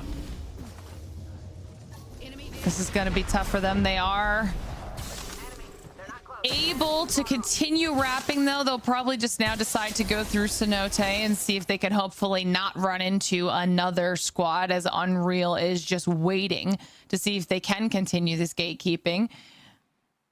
Eventually, they can back off, though. If they decide to head through Cedo, Rock Esports will be in the general vicinity, so AG Global are going to have to decide how this is going to work for them, and if they'll be able to get back up to a trio. You can see HBM just making their way out of the ring as well. And we've got a couple of these squads hanging out here on the western side of things. Men of Culture and Zest Fest down there in Pylon as well. Yeah, this is going to create an amazing pile up there on the south side of the zone. The zone is pulling directly right on top of Stormcatcher proper. You can see all the teams that are there. JD Gaming, they didn't have far to go. They are playing the north side of the zone, of course, coming out from Zeus Station. So they have, they didn't quite have priority there. It was actually Purple Slushy who should have been able to get that spot, but Purple Slushy decided to go much, much deeper in that and hold the south side of the zone instead. So now that call might be their downfall. But speaking of downfall, here's Zest Fest finding out Hambino, and there's one more knock on to Men of Culture, and they end up getting taken out. Men of Culture just kind of hovering around here for so long. I don't know if they were still on the hunt for trying to find the nice guys, who, by the way, were able to get their third back on up. Another fight taking place here as Flats get involved in the fray, and Stormcatcher, they're not going to be able to secure any kills. Good job for Zest Fest, though, able to clear out Pylon, get themselves some KP and a little bit of loot in the process. We'll see how they decide to move from here. Meanwhile, JD Gaming eliminated in the kill feed, as Stormcatcher is just going to be so messy right now, Jamerson. This is not exactly the easiest place to find some space to play in. Once the few buildings are taken up, that's what you got to work with here. And I think that on this next shift, when you still have what 6 teams not even in the ring yet, as everyone starts to collapse, it's going to be rough. It all depends on what the outside teams do, right? I thought there was going to be a bigger pileup of teams on the south side, but we're seeing teams like Rock, Gamblers, Unreal Nightmares starting to congregate on that north side. So that might alleviate some of the pressures on the south for teams like HUSS or Purple Slushy. But for right now, let's see how Zest Fest want to approach this as they make the rotate in. Pretty far south there, they might be running into nice guys. Like if anything's straight on the right, we just see back on it. Yeah. You might get on my bed. You did. I hear shots on the right now, okay? Yeah.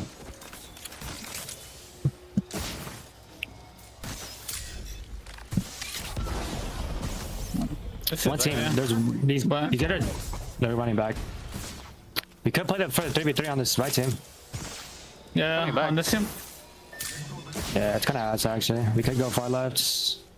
Yeah. I'm about to go far left. Could land inside the ground cannon.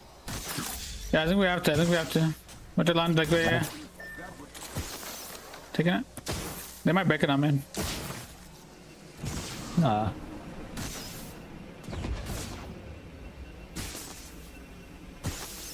not here. Explode, bro. Not good. He might be answering me. Looking for you. I'm shooting for you. What do you on height? How much guy? You're good. I'm Bobby Meddy. Okay. Blue armor's on them. Yeah, we're good. They're just shooting us right. Yeah, I think we gotta kill him. Yeah, the 100% have to kill this thing. They're on triple blues, by the way. Okay. So just like don't sit in a corner. We thought their only options were to fight either Nice Guys or Team Falcons, but instead they're able to evac past them. But Falcons are starting to push on top. We do have the Seer ultimate going down. Gilderson's with some air burst nades. We'll see if it connects, but it looks like Zestfest are able to stay tight enough to avoid a lot of that damage. Here's an angle for Guild, catching them on the low ground as they come out from that cube. Redster tries to go for the challenge, but Gilderson holds his ground, dishes out damage. He needs the rest of Falcons here, but Hal has to take his time to heal up, and there it is. The finish comes out. Falcons will clear out Zestfest, and they're ready for a possible third party from HBM on the other side. Yeah, that was a tough spot for Zestfest, because even if they tried to move even further away from Falcons, HUSS was looking down that hill, trying, you know, they could have caught a little bit of poke damage if they tried to continue moving up north. So definitely between a rock and a hard place there for Zestfest. But great quick work on behalf of Falcons, making sure they aren't third party, like you were saying, by HBM, who came through looking for that opportunity. Now Falcons are able to continue moving up. They know that they've got HBM behind them, and this might be a fight the Falcons are willing to take. Unreal Nightmare are not giving up on this hunt for AG Global. Oh my god. It looks like the Jibby ult will be enough to stop them for now. AG Global trying to create as much distance between them and Unreal Nightmare, but as they take that evac tower, oh boy, Rock Esports are here to shoot them out of the sky. Throughout all that, HBM will go down. It's only Huntsman here for Unreal Nightmare, but Rock Esports have no pressure whatsoever to clear this out before they walk in. Not only that, but AG Global went through the same area that HBM did in an attempt to avoid Unreal Nightmare, and by then Falcons had cleared out HBM, and then Falcons clear out AGG. So Falcons now have cleared out 3 squads on that southern edge. As they move into the next ring, they'll be running into Purple Slushy, and you've got Rock, who's run straight into HUSS. Yeah, it's Hal's birthday, by the way, and he's just getting gifted some of these kills right now. Rock Esports, though, in a very contentious fight. HUSS is not going to be able to finish them off. Luckily for Rock, no third parties quite yet, but Falcons are trying to rear and go for this. Oh, there's a knock from the back. Gildersons ends up going down. Whoa. And I don't know what happened to Hal, but it's all down onto the shoulders of Walsey. He's able to knock Saucer, but this is going to be tough for him to survive, and he can't do it. Vax comes through, wipes out Team Falcons, and then Revival follow not shortly after in the kill feed. I mean, now this southern side is really starting to be the main fighting place. It is slowly whittling down. Another team ends up falling. That's going to be Rock, as Purple Slushy pick that one up. And this is much needed change in momentum, especially with how the day has gone so far for Purple Slushy. They made it to the top 10 this time around. They picked up a couple kills as well. These last 2 games are going to be so important for this squad to make sure they make it into regional finals. Yeah, we talked about it. Were they going to be able to clutch up in these last 2 matches and really kind of secure that 20th position? Right now, they're definitely looking like they are working in that direction. Purple Slushy looking to see if they have any safe space to move through. They realize they don't. They decide to evac away.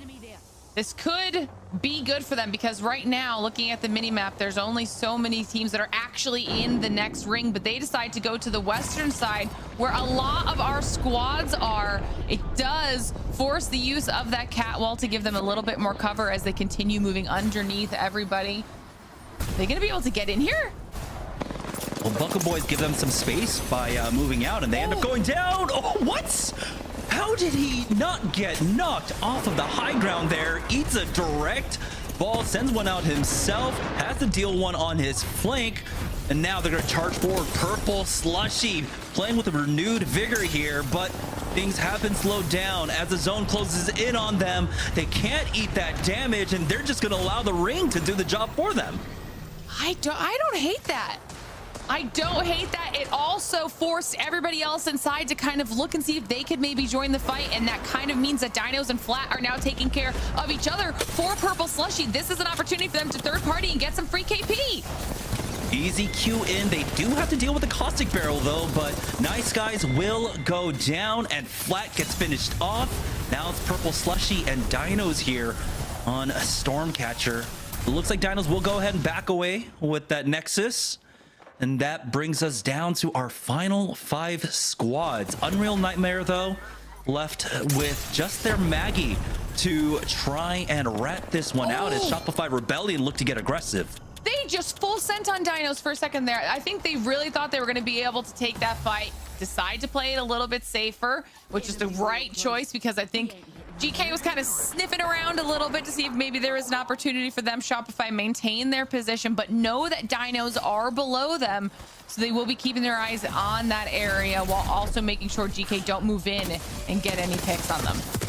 It's been a largely uneventful game for GK Esports here as they moved into this position very early on, right? They didn't want to get involved in the big scramble there at Stormcatcher, so they took a much more passive position here on these buildings, and luckily for them, it did pull that way. So this is going to be the first few fights that they're going to be taking here. It's up against Shopify Rebellion, who have really been standing, 10 toes down throughout our series as we have a move out for Purple Slushy. Crook taking a lot of damage there Unreal Nightmare ends up going down and down to our final 4 squads. DINOS and Purple Slushy on top of each other. GK trying to maneuver and find an angle onto Shopify Rebellion here. We're in a very similar situation like we had in match number 4, but it's going to be DINOS taking the aggression on over towards Purple Slushy. It's a 1-for-1 exchange as Chaos ends up going down. Shopify Rebellion looking for the third party. Crick gets the thirst, and that's DINOS out. Purple Slushy in top 3. I mean, this is huge for Purple Slushy. Not only the placement points, but the KP they've picked up along the way. Meanwhile, Shopify now on the low ground, looking to see if they can maybe get an angle on any of the teams above them. They opt to hold here for now. GK moving around on the eastern side of this circle, and Purple Slushy with the most cover right now, but they will have to drop down with Shopify right underneath them. And we have 3 different compositions here at the end. Purple Slushy will have access to the Catalyst Wall. We've got the Mad Maggie Ball for Shopify Rebellion. And for GK, it's going to come down to that Nox Gas Grenade. Both GK and SR will have, of course, the Seer ultimate to utilize as well. And it's more of Purple Slushy now playing this one a little bit blind without that Seer. And you can see that GK are looking to be extra annoying to Purple Slushy right now, and that's perfect for Shopify. Less ideal for Purple Slushy, as they only have a few more moments before they're going to have to make their decision on how to handle this. They drop down as I say that and decide to wrap to the eastern side. They almost make their way across. 2 are able to survive until I say that. Then they're just down to a solo right now, but GK did a really good job of following up on that movement. They decide to continue their push in and drop down behind Shopify, who's already eliminated Purple Slushy. Yeah, Seer ultimate's down as well. They are working with perfect information on this fight. Koi challenging on the other side, not taking a lot of damage, but it's gonna be Keon charging forward. Trade for trades though, bringing it down just to naught here in this final fight in a 2v1. Shopify Rebellion in match number 5 will take their 2nd win of the day. Not only that, but we're starting to see those 2 teams that were at the top continuing to have some really big performances. That will mean that Shopify and Revival will still be our top 2 heading into match number 6. But a big game for Purple Slushy. That's going to do a lot when it comes to them trying to make moves and avoid that relegation. It definitely bolsters their chances, especially being thrown that lifeline here in game number 5 to keep their heads above water, most importantly, right? Because this series was slowly slipping out of their hands, but that performance, top 3, 8 kill points, might be enough to just keep them alive and keep their hopes of making to regional finals alive here. We know there are a few teams that are on the bottom with no points whatsoever, and that's going to be the big thing that we're going to look forward to when we look at the match results, the series results. But Shopify Rebellion, they're looking so good today. And the first glimmers of life that we've seen out of DINOS as well. 4th place finish, 6 KP. I mean, it's just nice to have them up here at all. It jumps them 3 places up in these series results, but after that win, Shopify does take 1st place. Now they are the ones with that bit of a point gap above Revival. Falcons still staying steady in 3rd place as well. But look at Purple Slushy all the way up here in 9th place now. That's massive. Yeah, they needed this. They needed this one desperately in this game, picking up so much. I think more than all the combined points out of the first 4 matches there. So desperately needed for them, and that's going to be nice coming into the final match of the day with a little bit of momentum to carry it out. Literally. This should be a very exciting match number 6. Before we dive into that, though, we're going to send it to our last break of the day. And don't forget, not only do we have match number 6, but we'll finally reveal the riddle teaser. All that and more when we return. Sony InZone, the official audio and monitor partner of the Apex Legends Global Series.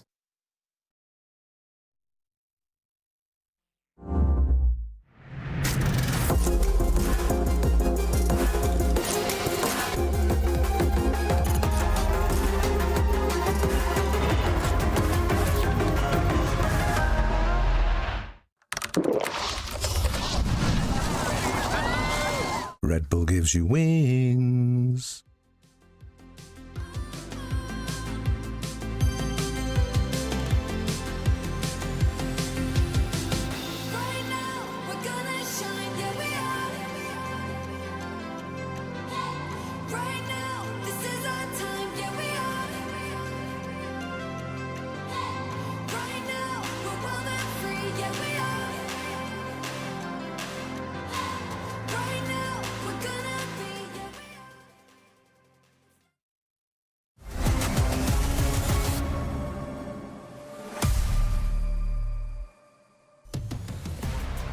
Welcome back, everybody, to the Apex Legends Global Series. Now, if you are just joining us, you'll have no idea what I'm talking about, but don't worry, because I'm going to read the riddle for you regardless. We've been talking about this through all of EMEA and through all of the Americas here so far. We posted a riddle on social media earlier, okay? This was the riddle. What drops and ripples purple streams to make the fishes twitch, where watchers watch and players play in picture-perfect pitch?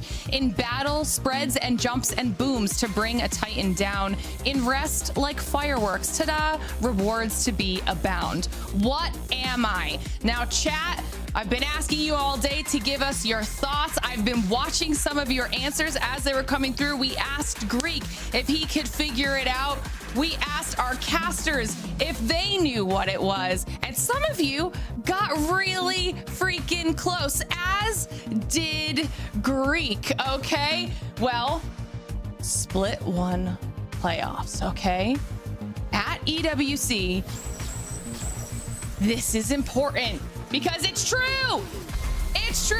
Apex packs are now official viewer-earned drops. You guys have been asking for this for so long. Starting June 7th at our regional finals, chat, that is only 1 week away, okay? You can earn Apex packs. I have been watching you guys ask about this for so long. We've been asking about this for so long, and you can earn them just by tuning in. All you have to do is link your EA account to Twitch and make sure that you are eligible in order to do it, okay? And then even with ALGS multi-view enabled, you'll still get it. You can follow every squad, every rotation, every clutch, and still rack up your rewards while you watch. And this is happening all year long, every single broadcast, and it is open to every single region. Don't just watch the action, earn from it, okay? It all kicks off June 7th at the ALGS Regional Finals, like I just said, so do not miss it. How cool is that? How many? Like, how many, bro? Because I'm trying to farm an heirloom right now. I don't have one either. It's honest work. No, I got a lot, but like, it's totally we got, fine. 4 days for EWC. We've got another day Do the math. for regional. 2 Do the days? math. Is it 1 day or 2 days for regional finals? How does that Are they one 30 work minutes out? every 30 minutes to We get a got pack? Because 10 that's days for disgusting. split if so. 2. A lot of packs. A lot of packs. We have so many questions. We have so many questions. You can get up to 2 every Per single broadcast. Okay. So, well, Americas and EMEA is 2 broadcasts in 1 day. We get back-to-backs with APAC South and APAC North. It is a humble job, but I think I could farm 10 in a weekend. It's been a while since I've like min-maxed, and definitely gonna utilize this to the extent that I can. Huge. People have been asking for Apex packs as drop rewards for so long, and they were listening. You guys got it. It's all year long. It's going to be amazing. And now, after that announcement, we're going straight into match number 6. Let's close out the Americas, find out who our top 20 are heading to regional finals, find out which teams are confirmed for EWC. There's so much going on, guys. Yeah, there is, but like, how was I gonna guess that? Because like, where the watchers watch and the players play, I mean, they play on Twitch. You got the purple, you talk about streams. How are we gonna get the Apex, the packs being the Twitch drops? What the heck, Jamerson? Yeah. I mean, I thought it was gonna be like a dive trail, a one-time dive trail, not a bountiful amount of Apex packs. Oh, that was hard to say. Apex packs throughout the rest of the year, every single event. That's awesome. That's so great. Yeah, it's pretty disgusting. We love good things. So WWW. And now back to the final game. The final countdown ahead of regional finals, ahead of when you can start farming those Apex packs. Right now, Shopify Rebellion, after that second win of their day with 23 points, they are at the top. What is Revival going to do to counteract back that? Or maybe the Falcons just have the biggest game of the day. They're throwing down so many kills and going out early that I fear if they take a win with the amount of kills, we could see like a 30-point game out of them at this rate. Yeah, I'm trying to think of the permutations of like how Revival make it in, and I think if they do end up getting a second place finish today, that'll be enough for regional finals. We largely didn't talk about them because it seemed like they were, you know, outside of that bubble, but here they are, them with Purple Slushy, both keeping their regional final chances alive. And of course, Revival more of a chance than Purple Slushy. But again, with that win or with that performance in match number 5, Purple Slushy well on their way to secure that spot. Perfect. And I love where we're kind of seeing the circle go towards downed Beast and everyone on the road to try and get there as quickly as humanly possible. Nice guys in the mix, and yeah, definitely we got Cheaters down and Bino down. We're just looking for the final player, and Knock from the top ropes dives down but gets traded out, saying down. Wait. No. Wait. Oh, Cody's like, you guys got this? No, he's got to get back here. Vecchi gets like, the bat no, you off. don't. Cody gets his own as well, but he'll have an additional knockdown shield to secure this res if he wants to. But no, he's going to go for that thermite. It doesn't quite connect, and back away and keep this one alive. Oh, boy. Amp it up. No. Straight to the face. No! Oh, no!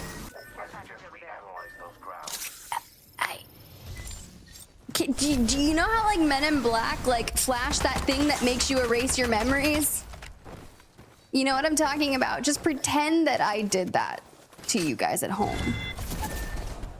Unless you're in a Becky pretty fan, sure then that's W. Nice Guys knocked out of regional finals here. Don't say that. We'll see, but it's close. And that was so unfortunate because finally, Nice Guys, they're done being the Nice Guys and try to take a swing at Men of Culture. And it came down to a 3v1, and Vecchi clutches it for Men of Culture. That should not have happened whatsoever. W of Vecchi, but dang for Nice Guys. Anyways, we keep moving forward. Last game of the series and crazier things are amok. Zest Fest all on your screen, playing around these rocks just on the outskirts of Down Beast. Now, I like God Rock. I love that you can kind of keep tabs on the teams that rotate from the south side, but just know we've seen crazy pulls. Speaking of, Zest Fest kind of postured there for a fight and decided to just instantly nope out of this one. Oh, there's a team. It's Godlike dropping right behind them. Armor advantage on the other side, though. 2 blues versus 2 purples, and Johnny's still sitting on whites, but Eslopes has the height here, and with the information with that Seer, it's looking like Godlike are just going to nope out of this one, utilizing that Wraith portal, so Zest Fest won't have an opportunity to get these kills. Back to Mill, okay. And honestly, Godlike doing that is crazy work out of them. Like, you've got to be smart with it, right? We don't have Valk.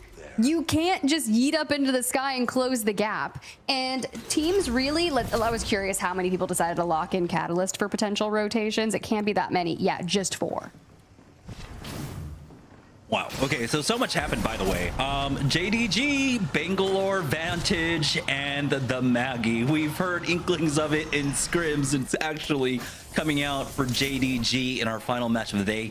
GK Esports allowed to get dropped back on up over here at Downed Beast, and we do have HBM looking to punish, and Nade's not quite connecting on the other side. It's Keon, ever the anchor for his squad, keeping a whole team at bay.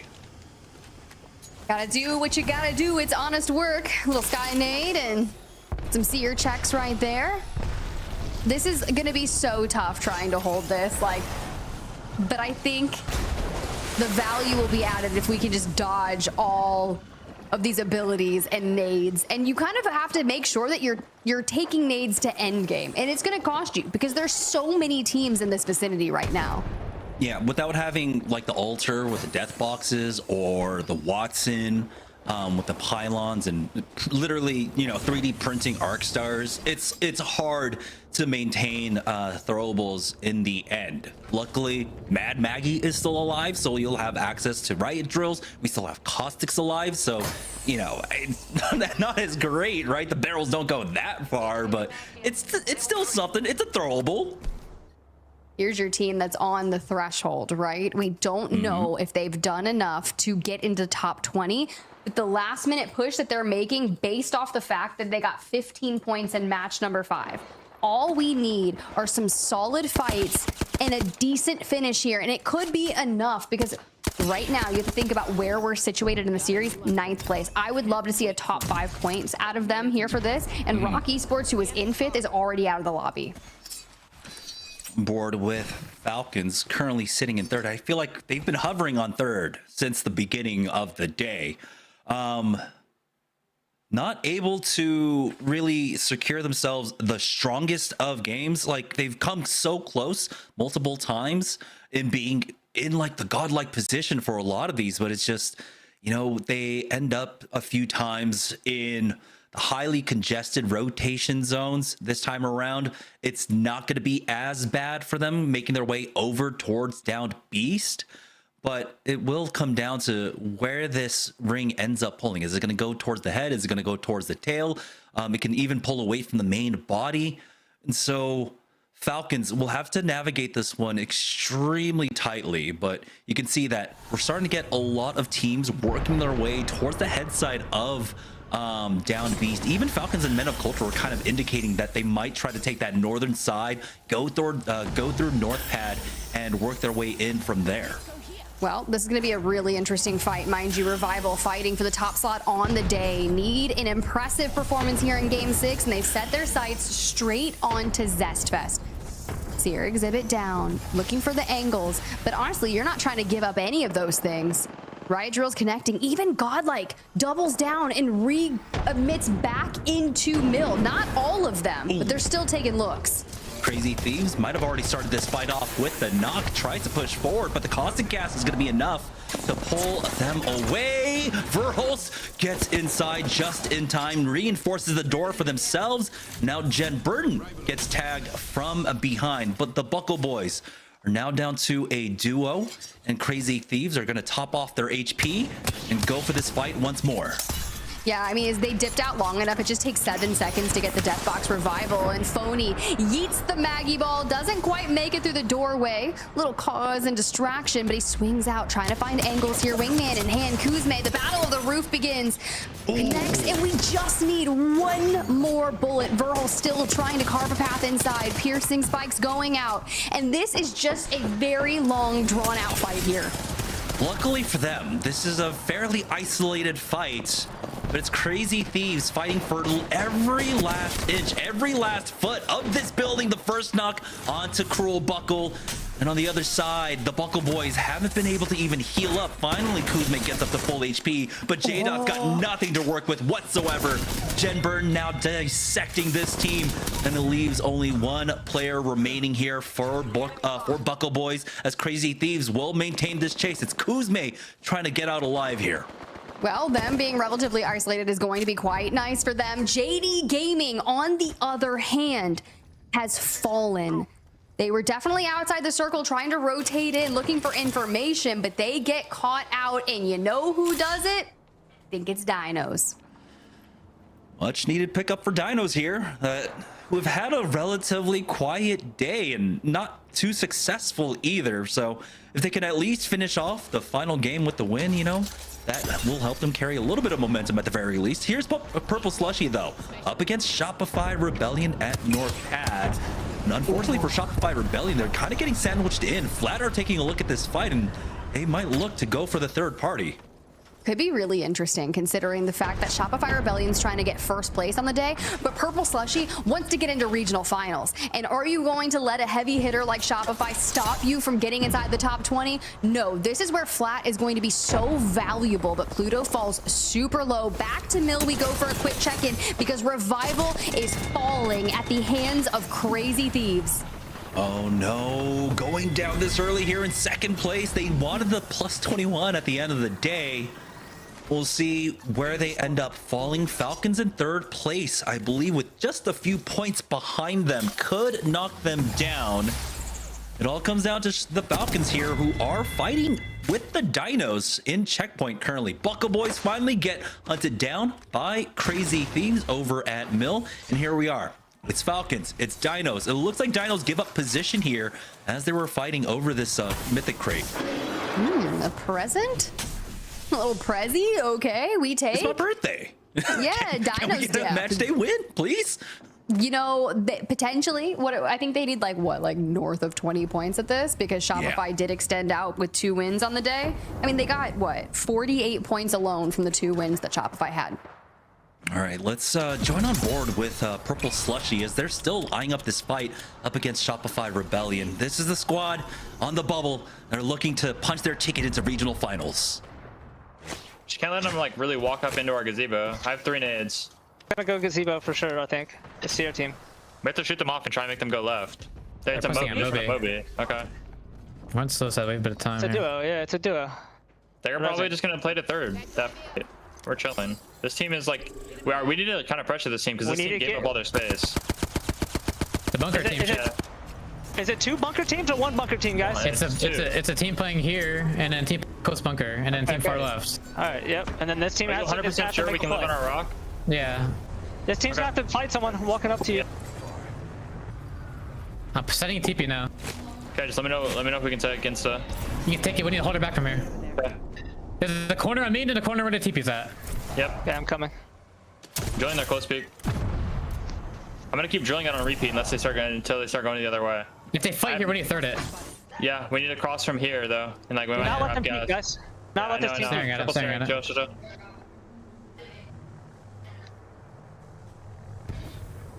I'm holding it. They're up here. Oh, so look at this. Look at this. Look at this. Look at this. I love the calmness that we're getting within their comms, Jamerson. Yeah. But where they've positioned themselves to, they don't really have a ton of space outside that rock. GK's looking at them, and now Shopify moving in elsewhere. Falcons collapsing upon Dino. Guild down. Trades come in. Dinos are eliminated, and you know there's a third party lying in the midst. Men of Culture, though, do see that the Seer ultimate does go down, and they're going to get aggressive onto Team Falcons here. Wolsey tries to hold the line, but Gildersons will get burned down. Hal as well. There's just too many thermites. Drop down. It's all up to Wolsey, and he's not going to be able to stay alive for Team Falcons. They go down into third place. Men of Culture will be the team to finish them off. But here's Purple Slushy. They were talking about coming in for that third party, looking for this timing the entire time, but they might be forced to TP back as they're getting shot an off angle here. It looks like they're not going to be able to capitalize on the third party. Shopify Rebellion bunker down. They keep themselves alive. Flat will give them a little bit of space to Shopify Rebellion right now, and ultimately Zap might get finished off. I think if Purple Slushy avoids anyone going down here, we should be okay. But you see all the nades, the riot drills are doing a ton of the work for them. They've really kept tabs on that gazebo. Them constantly putting pressure on the gazebo is just sending Flat back in as Flat go to full send Shopify Rebellion. That should take care of it, and hopefully this gives Purple Slushy the time to rotate towards Down Beast. That's a great call. They utilized the port to get close, right? So they needed to hoof it on over towards Down Beast. A lot of teams realizing the pullback over towards that back platform have given up that high ground. Stopped looking over in this general direction. So it's a free walk-in for Purple Slushy to make their way into Down Beast. They'll have some angles to work with here, and they should be relatively safe. Here's Crazy Thieves, though, trying to carve their path forward. They've got Men of Culture in their way. Seer ultimate down along with the Catalyst wall. They've got the team split up as they go for the chase. Phony, though, isn't able to get the knocks. They get some help from All Gamers Global, and Flat will be the next team gone. We're now down to half our squads. Honestly, Purple Slushy taking that rotation saves them because not only is Shopify down, but you're right, Flat is as well. Crazy Thieves, full send straight to where Men of Culture have gone. We take way too much damage on that initial push. So I think kind of diving down, focusing on getting shield bats up. Phony holding Men of Culture inside the building. We lose the 1v1 against a Vecchi. He grabs a shield swap, and now comes the reinforcements. Purple Slushy finding issues of their own. Crook down. Pluto tries to hold on, can't. Mr. Rosie, the gas is ticking, and GK halts any chance they had for the end game. GK just had such a controlled fight there. A little bit too deep with that portal for Purple Slushy. We'll find out in a few minutes whether it was enough for Purple Slushy or not to secure their spot. Here's Unreal Nightmare, though, charging forward, having to deal with Crazy Thieves, and they have dealt with Phony, leaving one player remaining for CRT. This is getting crazy. GK, back of Down Beast, have held such a good position because the pip shows us, look at where that circle is. We actually are going to the back of Down Beast. Godlike could kind of go through the water, but you're going to have to deal with HUSS, who are just above you. Crazy Thieves down to the solo, rotating throughout the front. AG Global on top. Oh, this is going to be fun. Yeah, GK have been setting up these barrels as well in great spots for themselves. A lot of map control for them. And having that Seer ultimate when all the other teams have to walk in is going to be extremely safe for them. They've got a lot of walls to place it safely behind. No threat whatsoever for it getting finished off. Jen somehow goes completely unnoticed there, and he runs in the opposite direction of Unreal Nightmare. He does have a mobile respawn beacon, gets tagged by the Q, but there's nothing anyone can really do about it. He's just gonna try and outlast this zone. Fortunately, he didn't get a tag on the zone damage there, so he couldn't start the pre-healing early. Oh no. The craziness. And down goes Crazy Thieves. Oh boy, what a crazy day for them. Here's GK Esports though, with the entire map to work with, getting involved in this fight. White Jelly is stuck in the corner there, knocked Will back up. And how did Drop end up going down? I don't know. AG somehow found an angle with that riot drill to take him out. But again, there's just so much space for GK to work with. We have AG Global, Godlike, HUSS, and HBM all stacked on top of each other over here. Over here at Downed Beast, there are some portal play shenanigans that can take place that can grief GK. Again, they are ready. They should have that Seer ultimate to give them all the information to close this one out. And Godlike as well. They've got a nice spot. They don't have to move right away. With Seer info, riot drills galore, they have been such a nuisance. And now, with 5 seconds to go until the circle starts to collapse on our teams, they will get pushed into one another. AG Global still on top, looking for angles down below. Godlike though, MT the gets pushed back. And there's the push out now from HBM, but Godlike will back away. The Wraith portal keeping them alive for now. Straight but GK are waiting for this the whole time. And it's going to be Keon to get the first knock onto Slayer there, eating a lot of damage from the riot drill. It's AG Global being an absolute nuisance up top, but they stabilize and they hold on to their position. Now we're down to our top 4 with Godlike going down. All I know is GK is like, dude, don't involve me in this fight, Godlike. Like, just stay over there. That portal play was crazy. I think they pull at least 1 kill out of it. Exhibit down, and AG Global back to the top we go. Matter of time before they have to drop down. Ooh, the portal's gone. You just have to yeet. Okay, bye. We took so much damage. Aguara is half health, and we get the supply bins for coverage here. Behind the wall. Niazol, perfect timing on that. There's enough time for GK to get their res and get back up to a full 3. HUSS looking to gatekeep up against HBM, who haven't fully committed out of Downed Beast quite yet. And now AG Global drop down to the low. GK charge forward, barrels down. They get challenged on the right, and now they're getting pinched. GK Esports getting picked apart. Dropped is down. Nox survives. Prolongs the inevitable down to the final 3. And there are trades across the way. GK, HUSS, and HBM. GK's out of here. HUSS and HBM, the final bosses of match number 6. The Maggie Ball down, yeets them throughout. And can Dupe and Deeds hold on to this? HUSS take game number 6. Dupe finishes it off. Fantastic there for HUSS. Getting the last win of the day in the regular split as well. Man, things were looking dicey, but we got to see how, when it comes down to so many different compositions, how that catalyst is still such an important factor when it comes to the late game.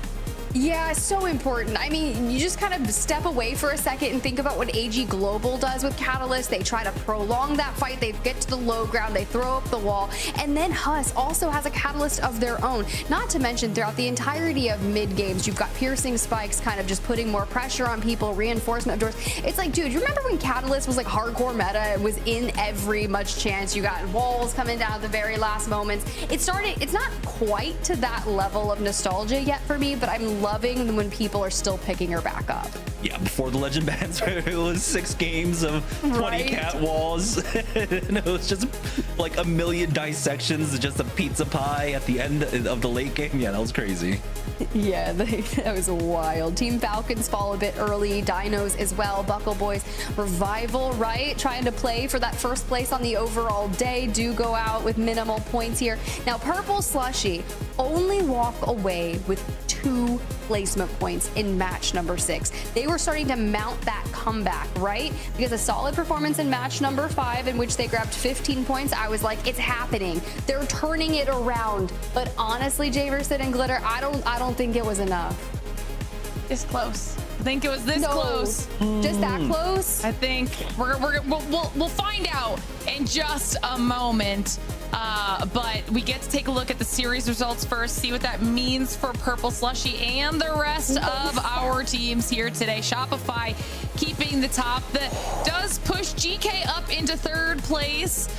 Who we were looking at here? I mean, AG Global and HUSS move up after that last match. Purple Slushy in 12th. Give me your thoughts here, Tiff. That's my thoughts. The fact that Nice Guys got 20th place and I picked them to so did I thoroughly go on. Which, you know what? 0 for 3 here? I think I might be a curse. Yeah. And for that, I am sorry. Maybe it's triple curse. Maybe it's a triple caster curse. That's a lot of curse. Would have been nice. That's a lot of curse to put onto one squad. So they can only withstand so I think we can take the blame. We'll take the blame. Sorry, guys. Sorry, saying Cody and Nog for triple cursing you like that. I mean, we just had faith, you know. We thought that it could be done, and we'll have to see what all of that means in just a moment. For now, we're going to take a look at our Sony in-zone kill leaderboard, because at the tippy top of it, after 2 wins on the day, a series win on the day, Shopify Rebellion, Koifel specifically, 22 kills go his way. To be fair, Birthday Buff, 19 kills go the way of Imperial Hal. I mean, not too shabby, Javerson. Yeah, I mean, look at Hal and Guild, right? In 2nd and 4th, respectively. They had an amazing day. When you really break it down, is just there were too many fights. It was nonstop action for them almost the entire day. Every single game, it looked like every time we went over towards Falcons, they were fighting, they were winning fights. It was just too many fights were coming their way. So ultimately, of course, the numbers were against them at that point.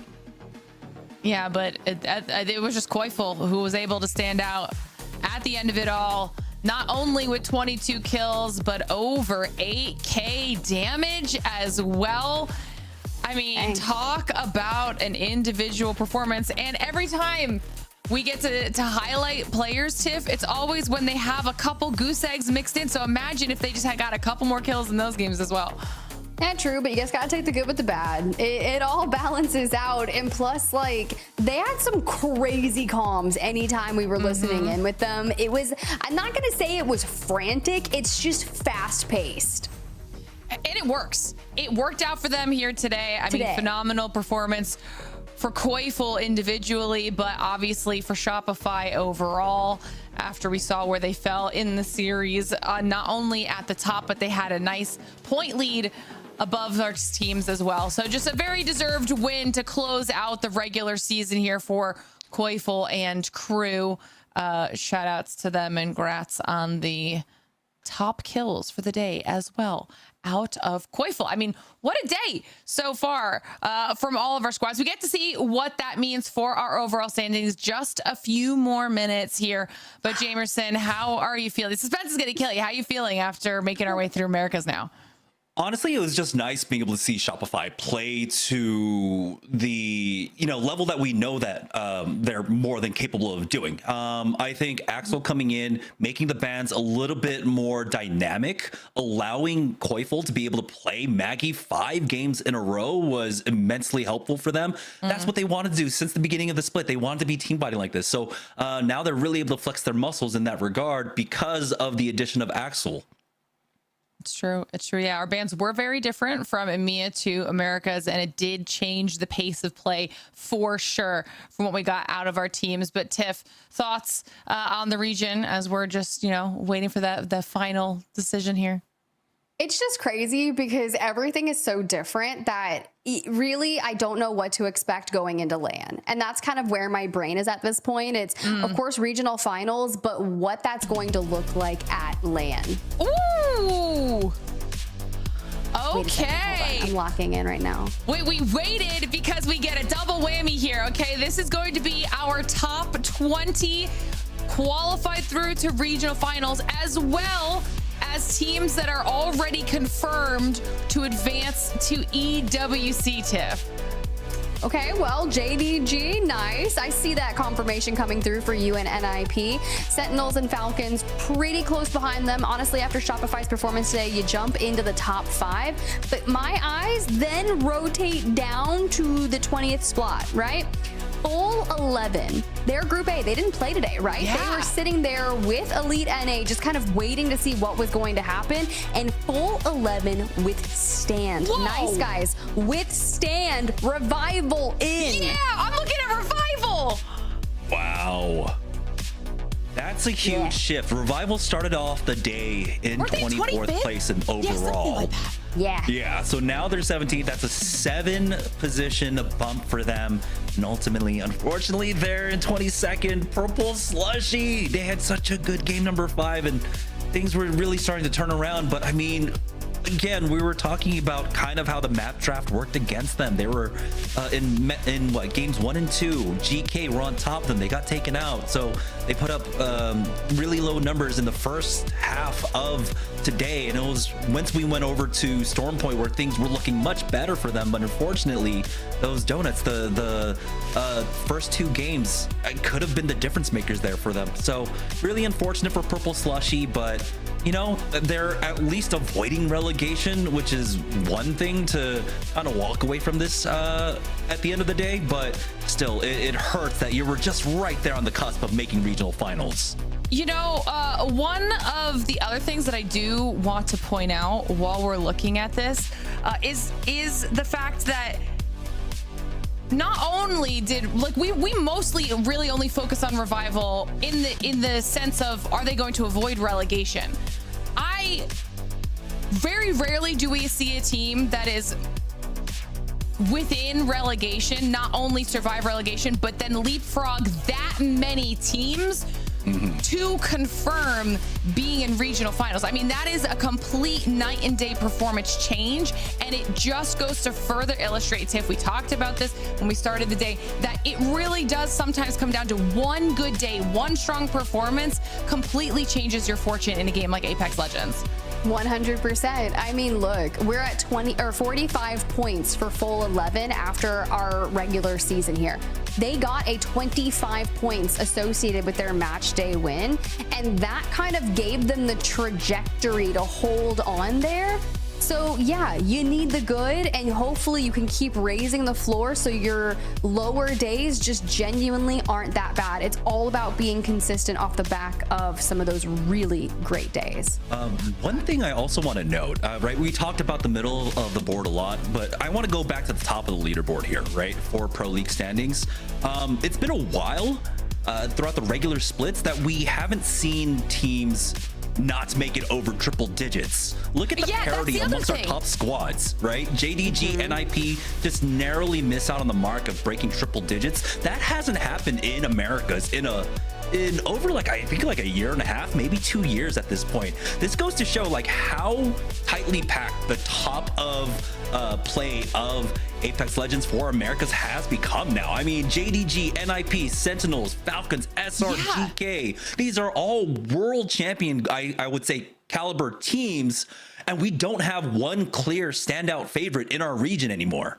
Yeah, it just shows how competitive the Americas are, with the points being that spread out and the threshold being that much lower compared to literally all the other regions that we've looked at and talked about here today. What an exciting and just fun day out of Apex Legends, out of the Americas, and out of all of our players. And we talked about him when it came to our kill leaderboard. We saw the phenomenal performance out of the squad here today. It's time for us to do an interview because we have Koifel standing by, ready to chat after 2 wins on the day, winning the whole series, and now finding yourself at the top of everything. Koifel, talk to me a little bit about how you guys are feeling right now as a trio. I mean, we're feeling amazing. You know, it's been a rough journey, but you know, that just makes this victory like even sweeter, you know? 100%. Now, talk to me a little bit about just what went right today. We mentioned it a little bit earlier. You know, you guys definitely had a slower start to the split than I think a lot of people would have anticipated. How did you get you guys back here? Because this is what we know you're all capable of, and I think what a lot of people expect out of you guys. I think what we lacked in most was just confidence in each other, just trust in each other. And as soon as we found that, as soon as we had like those arguments we needed to get through, like all the screaming we had to get through, all the talks, as soon as we found like that trust in each other again and that confidence, we just started, we started balling out again. Do you think being at your boot camp helped in that regard in terms of the interpersonal stuff? Like being there in person with each other, did that have any effect on how you guys played today? I would say so, yeah. There's definitely like, I would personally say like team bonding definitely helps a lot, and just being in like a work atmosphere definitely gets us like more locked in, you know? I mean, I completely agree. And I'm not going to say I was a Shopify Rebellion doubter, but I slightly was. I'll throw myself under the bus because you kind of called it out. You were talking about kind of the chaotic comms, like the arguments that you had to have. So then when we're watching and we're listening, I'm like, I hear this. It sounds frantic. And I love that Don's there in the back as well, because we had a lot of interviews out of him, and he was talking about you guys being the best fighting team that he truly believes. So do you think that this confidence that you guys have newfound is going to carry forward, or are we going to revert back to some of those mistakes? I really do hope we carry it forward, you know? I mean, there's only one way to go. It's just forward. Yeah, no, I completely agree. I want to see that going for you, and I think that's a really mature answer, and I hope the slaying power stays, and I'm excited to see the future. Obviously, you know, we've got regional finals right around the corner now, and then EWC after that. How are you feeling about going to Paris, making that happen, you know, being at another land? There's not a better feeling, you know, finally securing it. It's made not only me, but our entire team like so happy, you know? Well, I think a lot of people are very excited to see a little bit of a comeback here. Do you have a question, Jamerson? Go for it. Yeah, that was just gonna be, I don't know, like, I'm pretty sure you guys are what? Your boot camp's in Canada. I don't know if you're in like French Canada. Are you starting to brush up on your French in preparation to go into Paris? I mean, we're in the Toronto area, but there's a lot of French speakers here, but we've been learning like a little bit. So he's Duolingoing in his spare time, basically. He like, you know, just crushes match day, and he's like, all right, time to get my Duolingo hours in. Well, as always, Koifel, massive congratulations, not only to the team, but to you as an individual. Give Don our love as well. Always letting people know just how good you guys really are and that you deserve to absolutely be here with everybody else. Congratulations on a phenomenal day. Thank you so much. Don also says thank you. Thank you. Let's go. He was holding that one in. He was like, I'm letting it rip. Dude, He was waiting. like his face when I was like, I was a Shopify Rebellion doubter. Like genuinely. And I felt bad saying that because I was like, I really do like seeing everyone succeed. I'm a pretty big proponent of that. But like based off the comms that we do typically hear. So I was loving that Koifel did address that because that was my biggest like kind of thought behind it. I'm like, this sounds a little like madness sometimes. Listen, and not madness the person, but the chaos. No. Sorry. Well, I haven't been watching on. their scrim perspective, so I don't know. But that's It's fine. It's fine. I'll fall on the sword all day. Listen, we have seen our teams time and time again go through some rough spots, and it's always about who can bounce back. Nobody can be perfect all the time. The mark of a good team is being able to recover after a little bit of a slip up. As we take another look at our Pro League standings, JDG and NIP, two teams that are 100% confirmed, but you can see just how close Sentinels, Falcons, Shopify are in that top 5.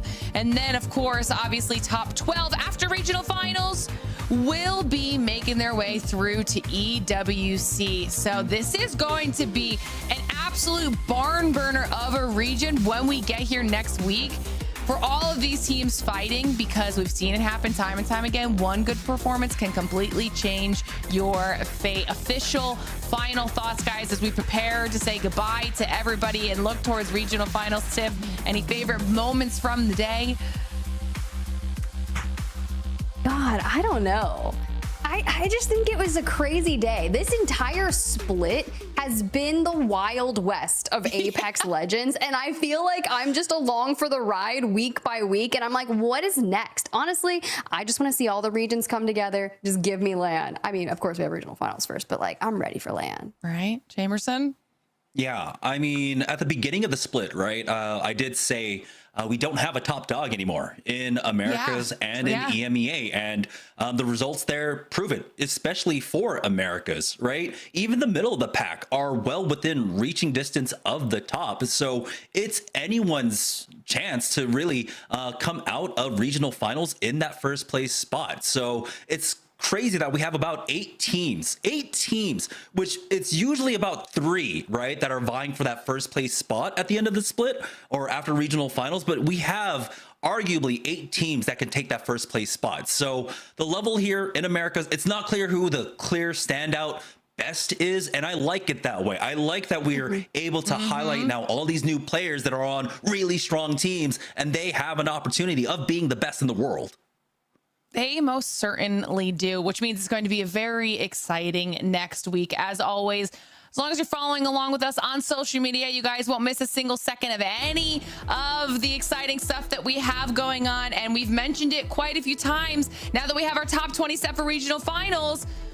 And a couple teams confirmed for EWC. You guys gotta tune in next week, June 7th, okay, for our regional finals. EMEA will be starting the day off at 6 p.m. BST, 1 p.m. ET, 10 a.m. PT. And as always, Americas will be then following after. So if you are trying to see who's gonna be qualifying through to EWC, you have to tune in next week. And of course, don't forget, Apex packs will be earnable for the very first time during our regional finals as well. And I did get a little bit more information, 15 minutes of ALGS watch time, plus that additional pack for hanging out with us during the regional finals. So much fun and exciting stuff is going to be happening.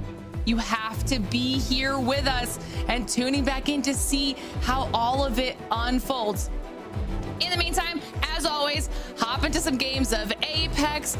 Maybe, you know, start brushing up on some of your French. Enter into our Split 2 playoff ticket giveaway. And of course, we'll see you back here next week for regional finals. See you later, legends.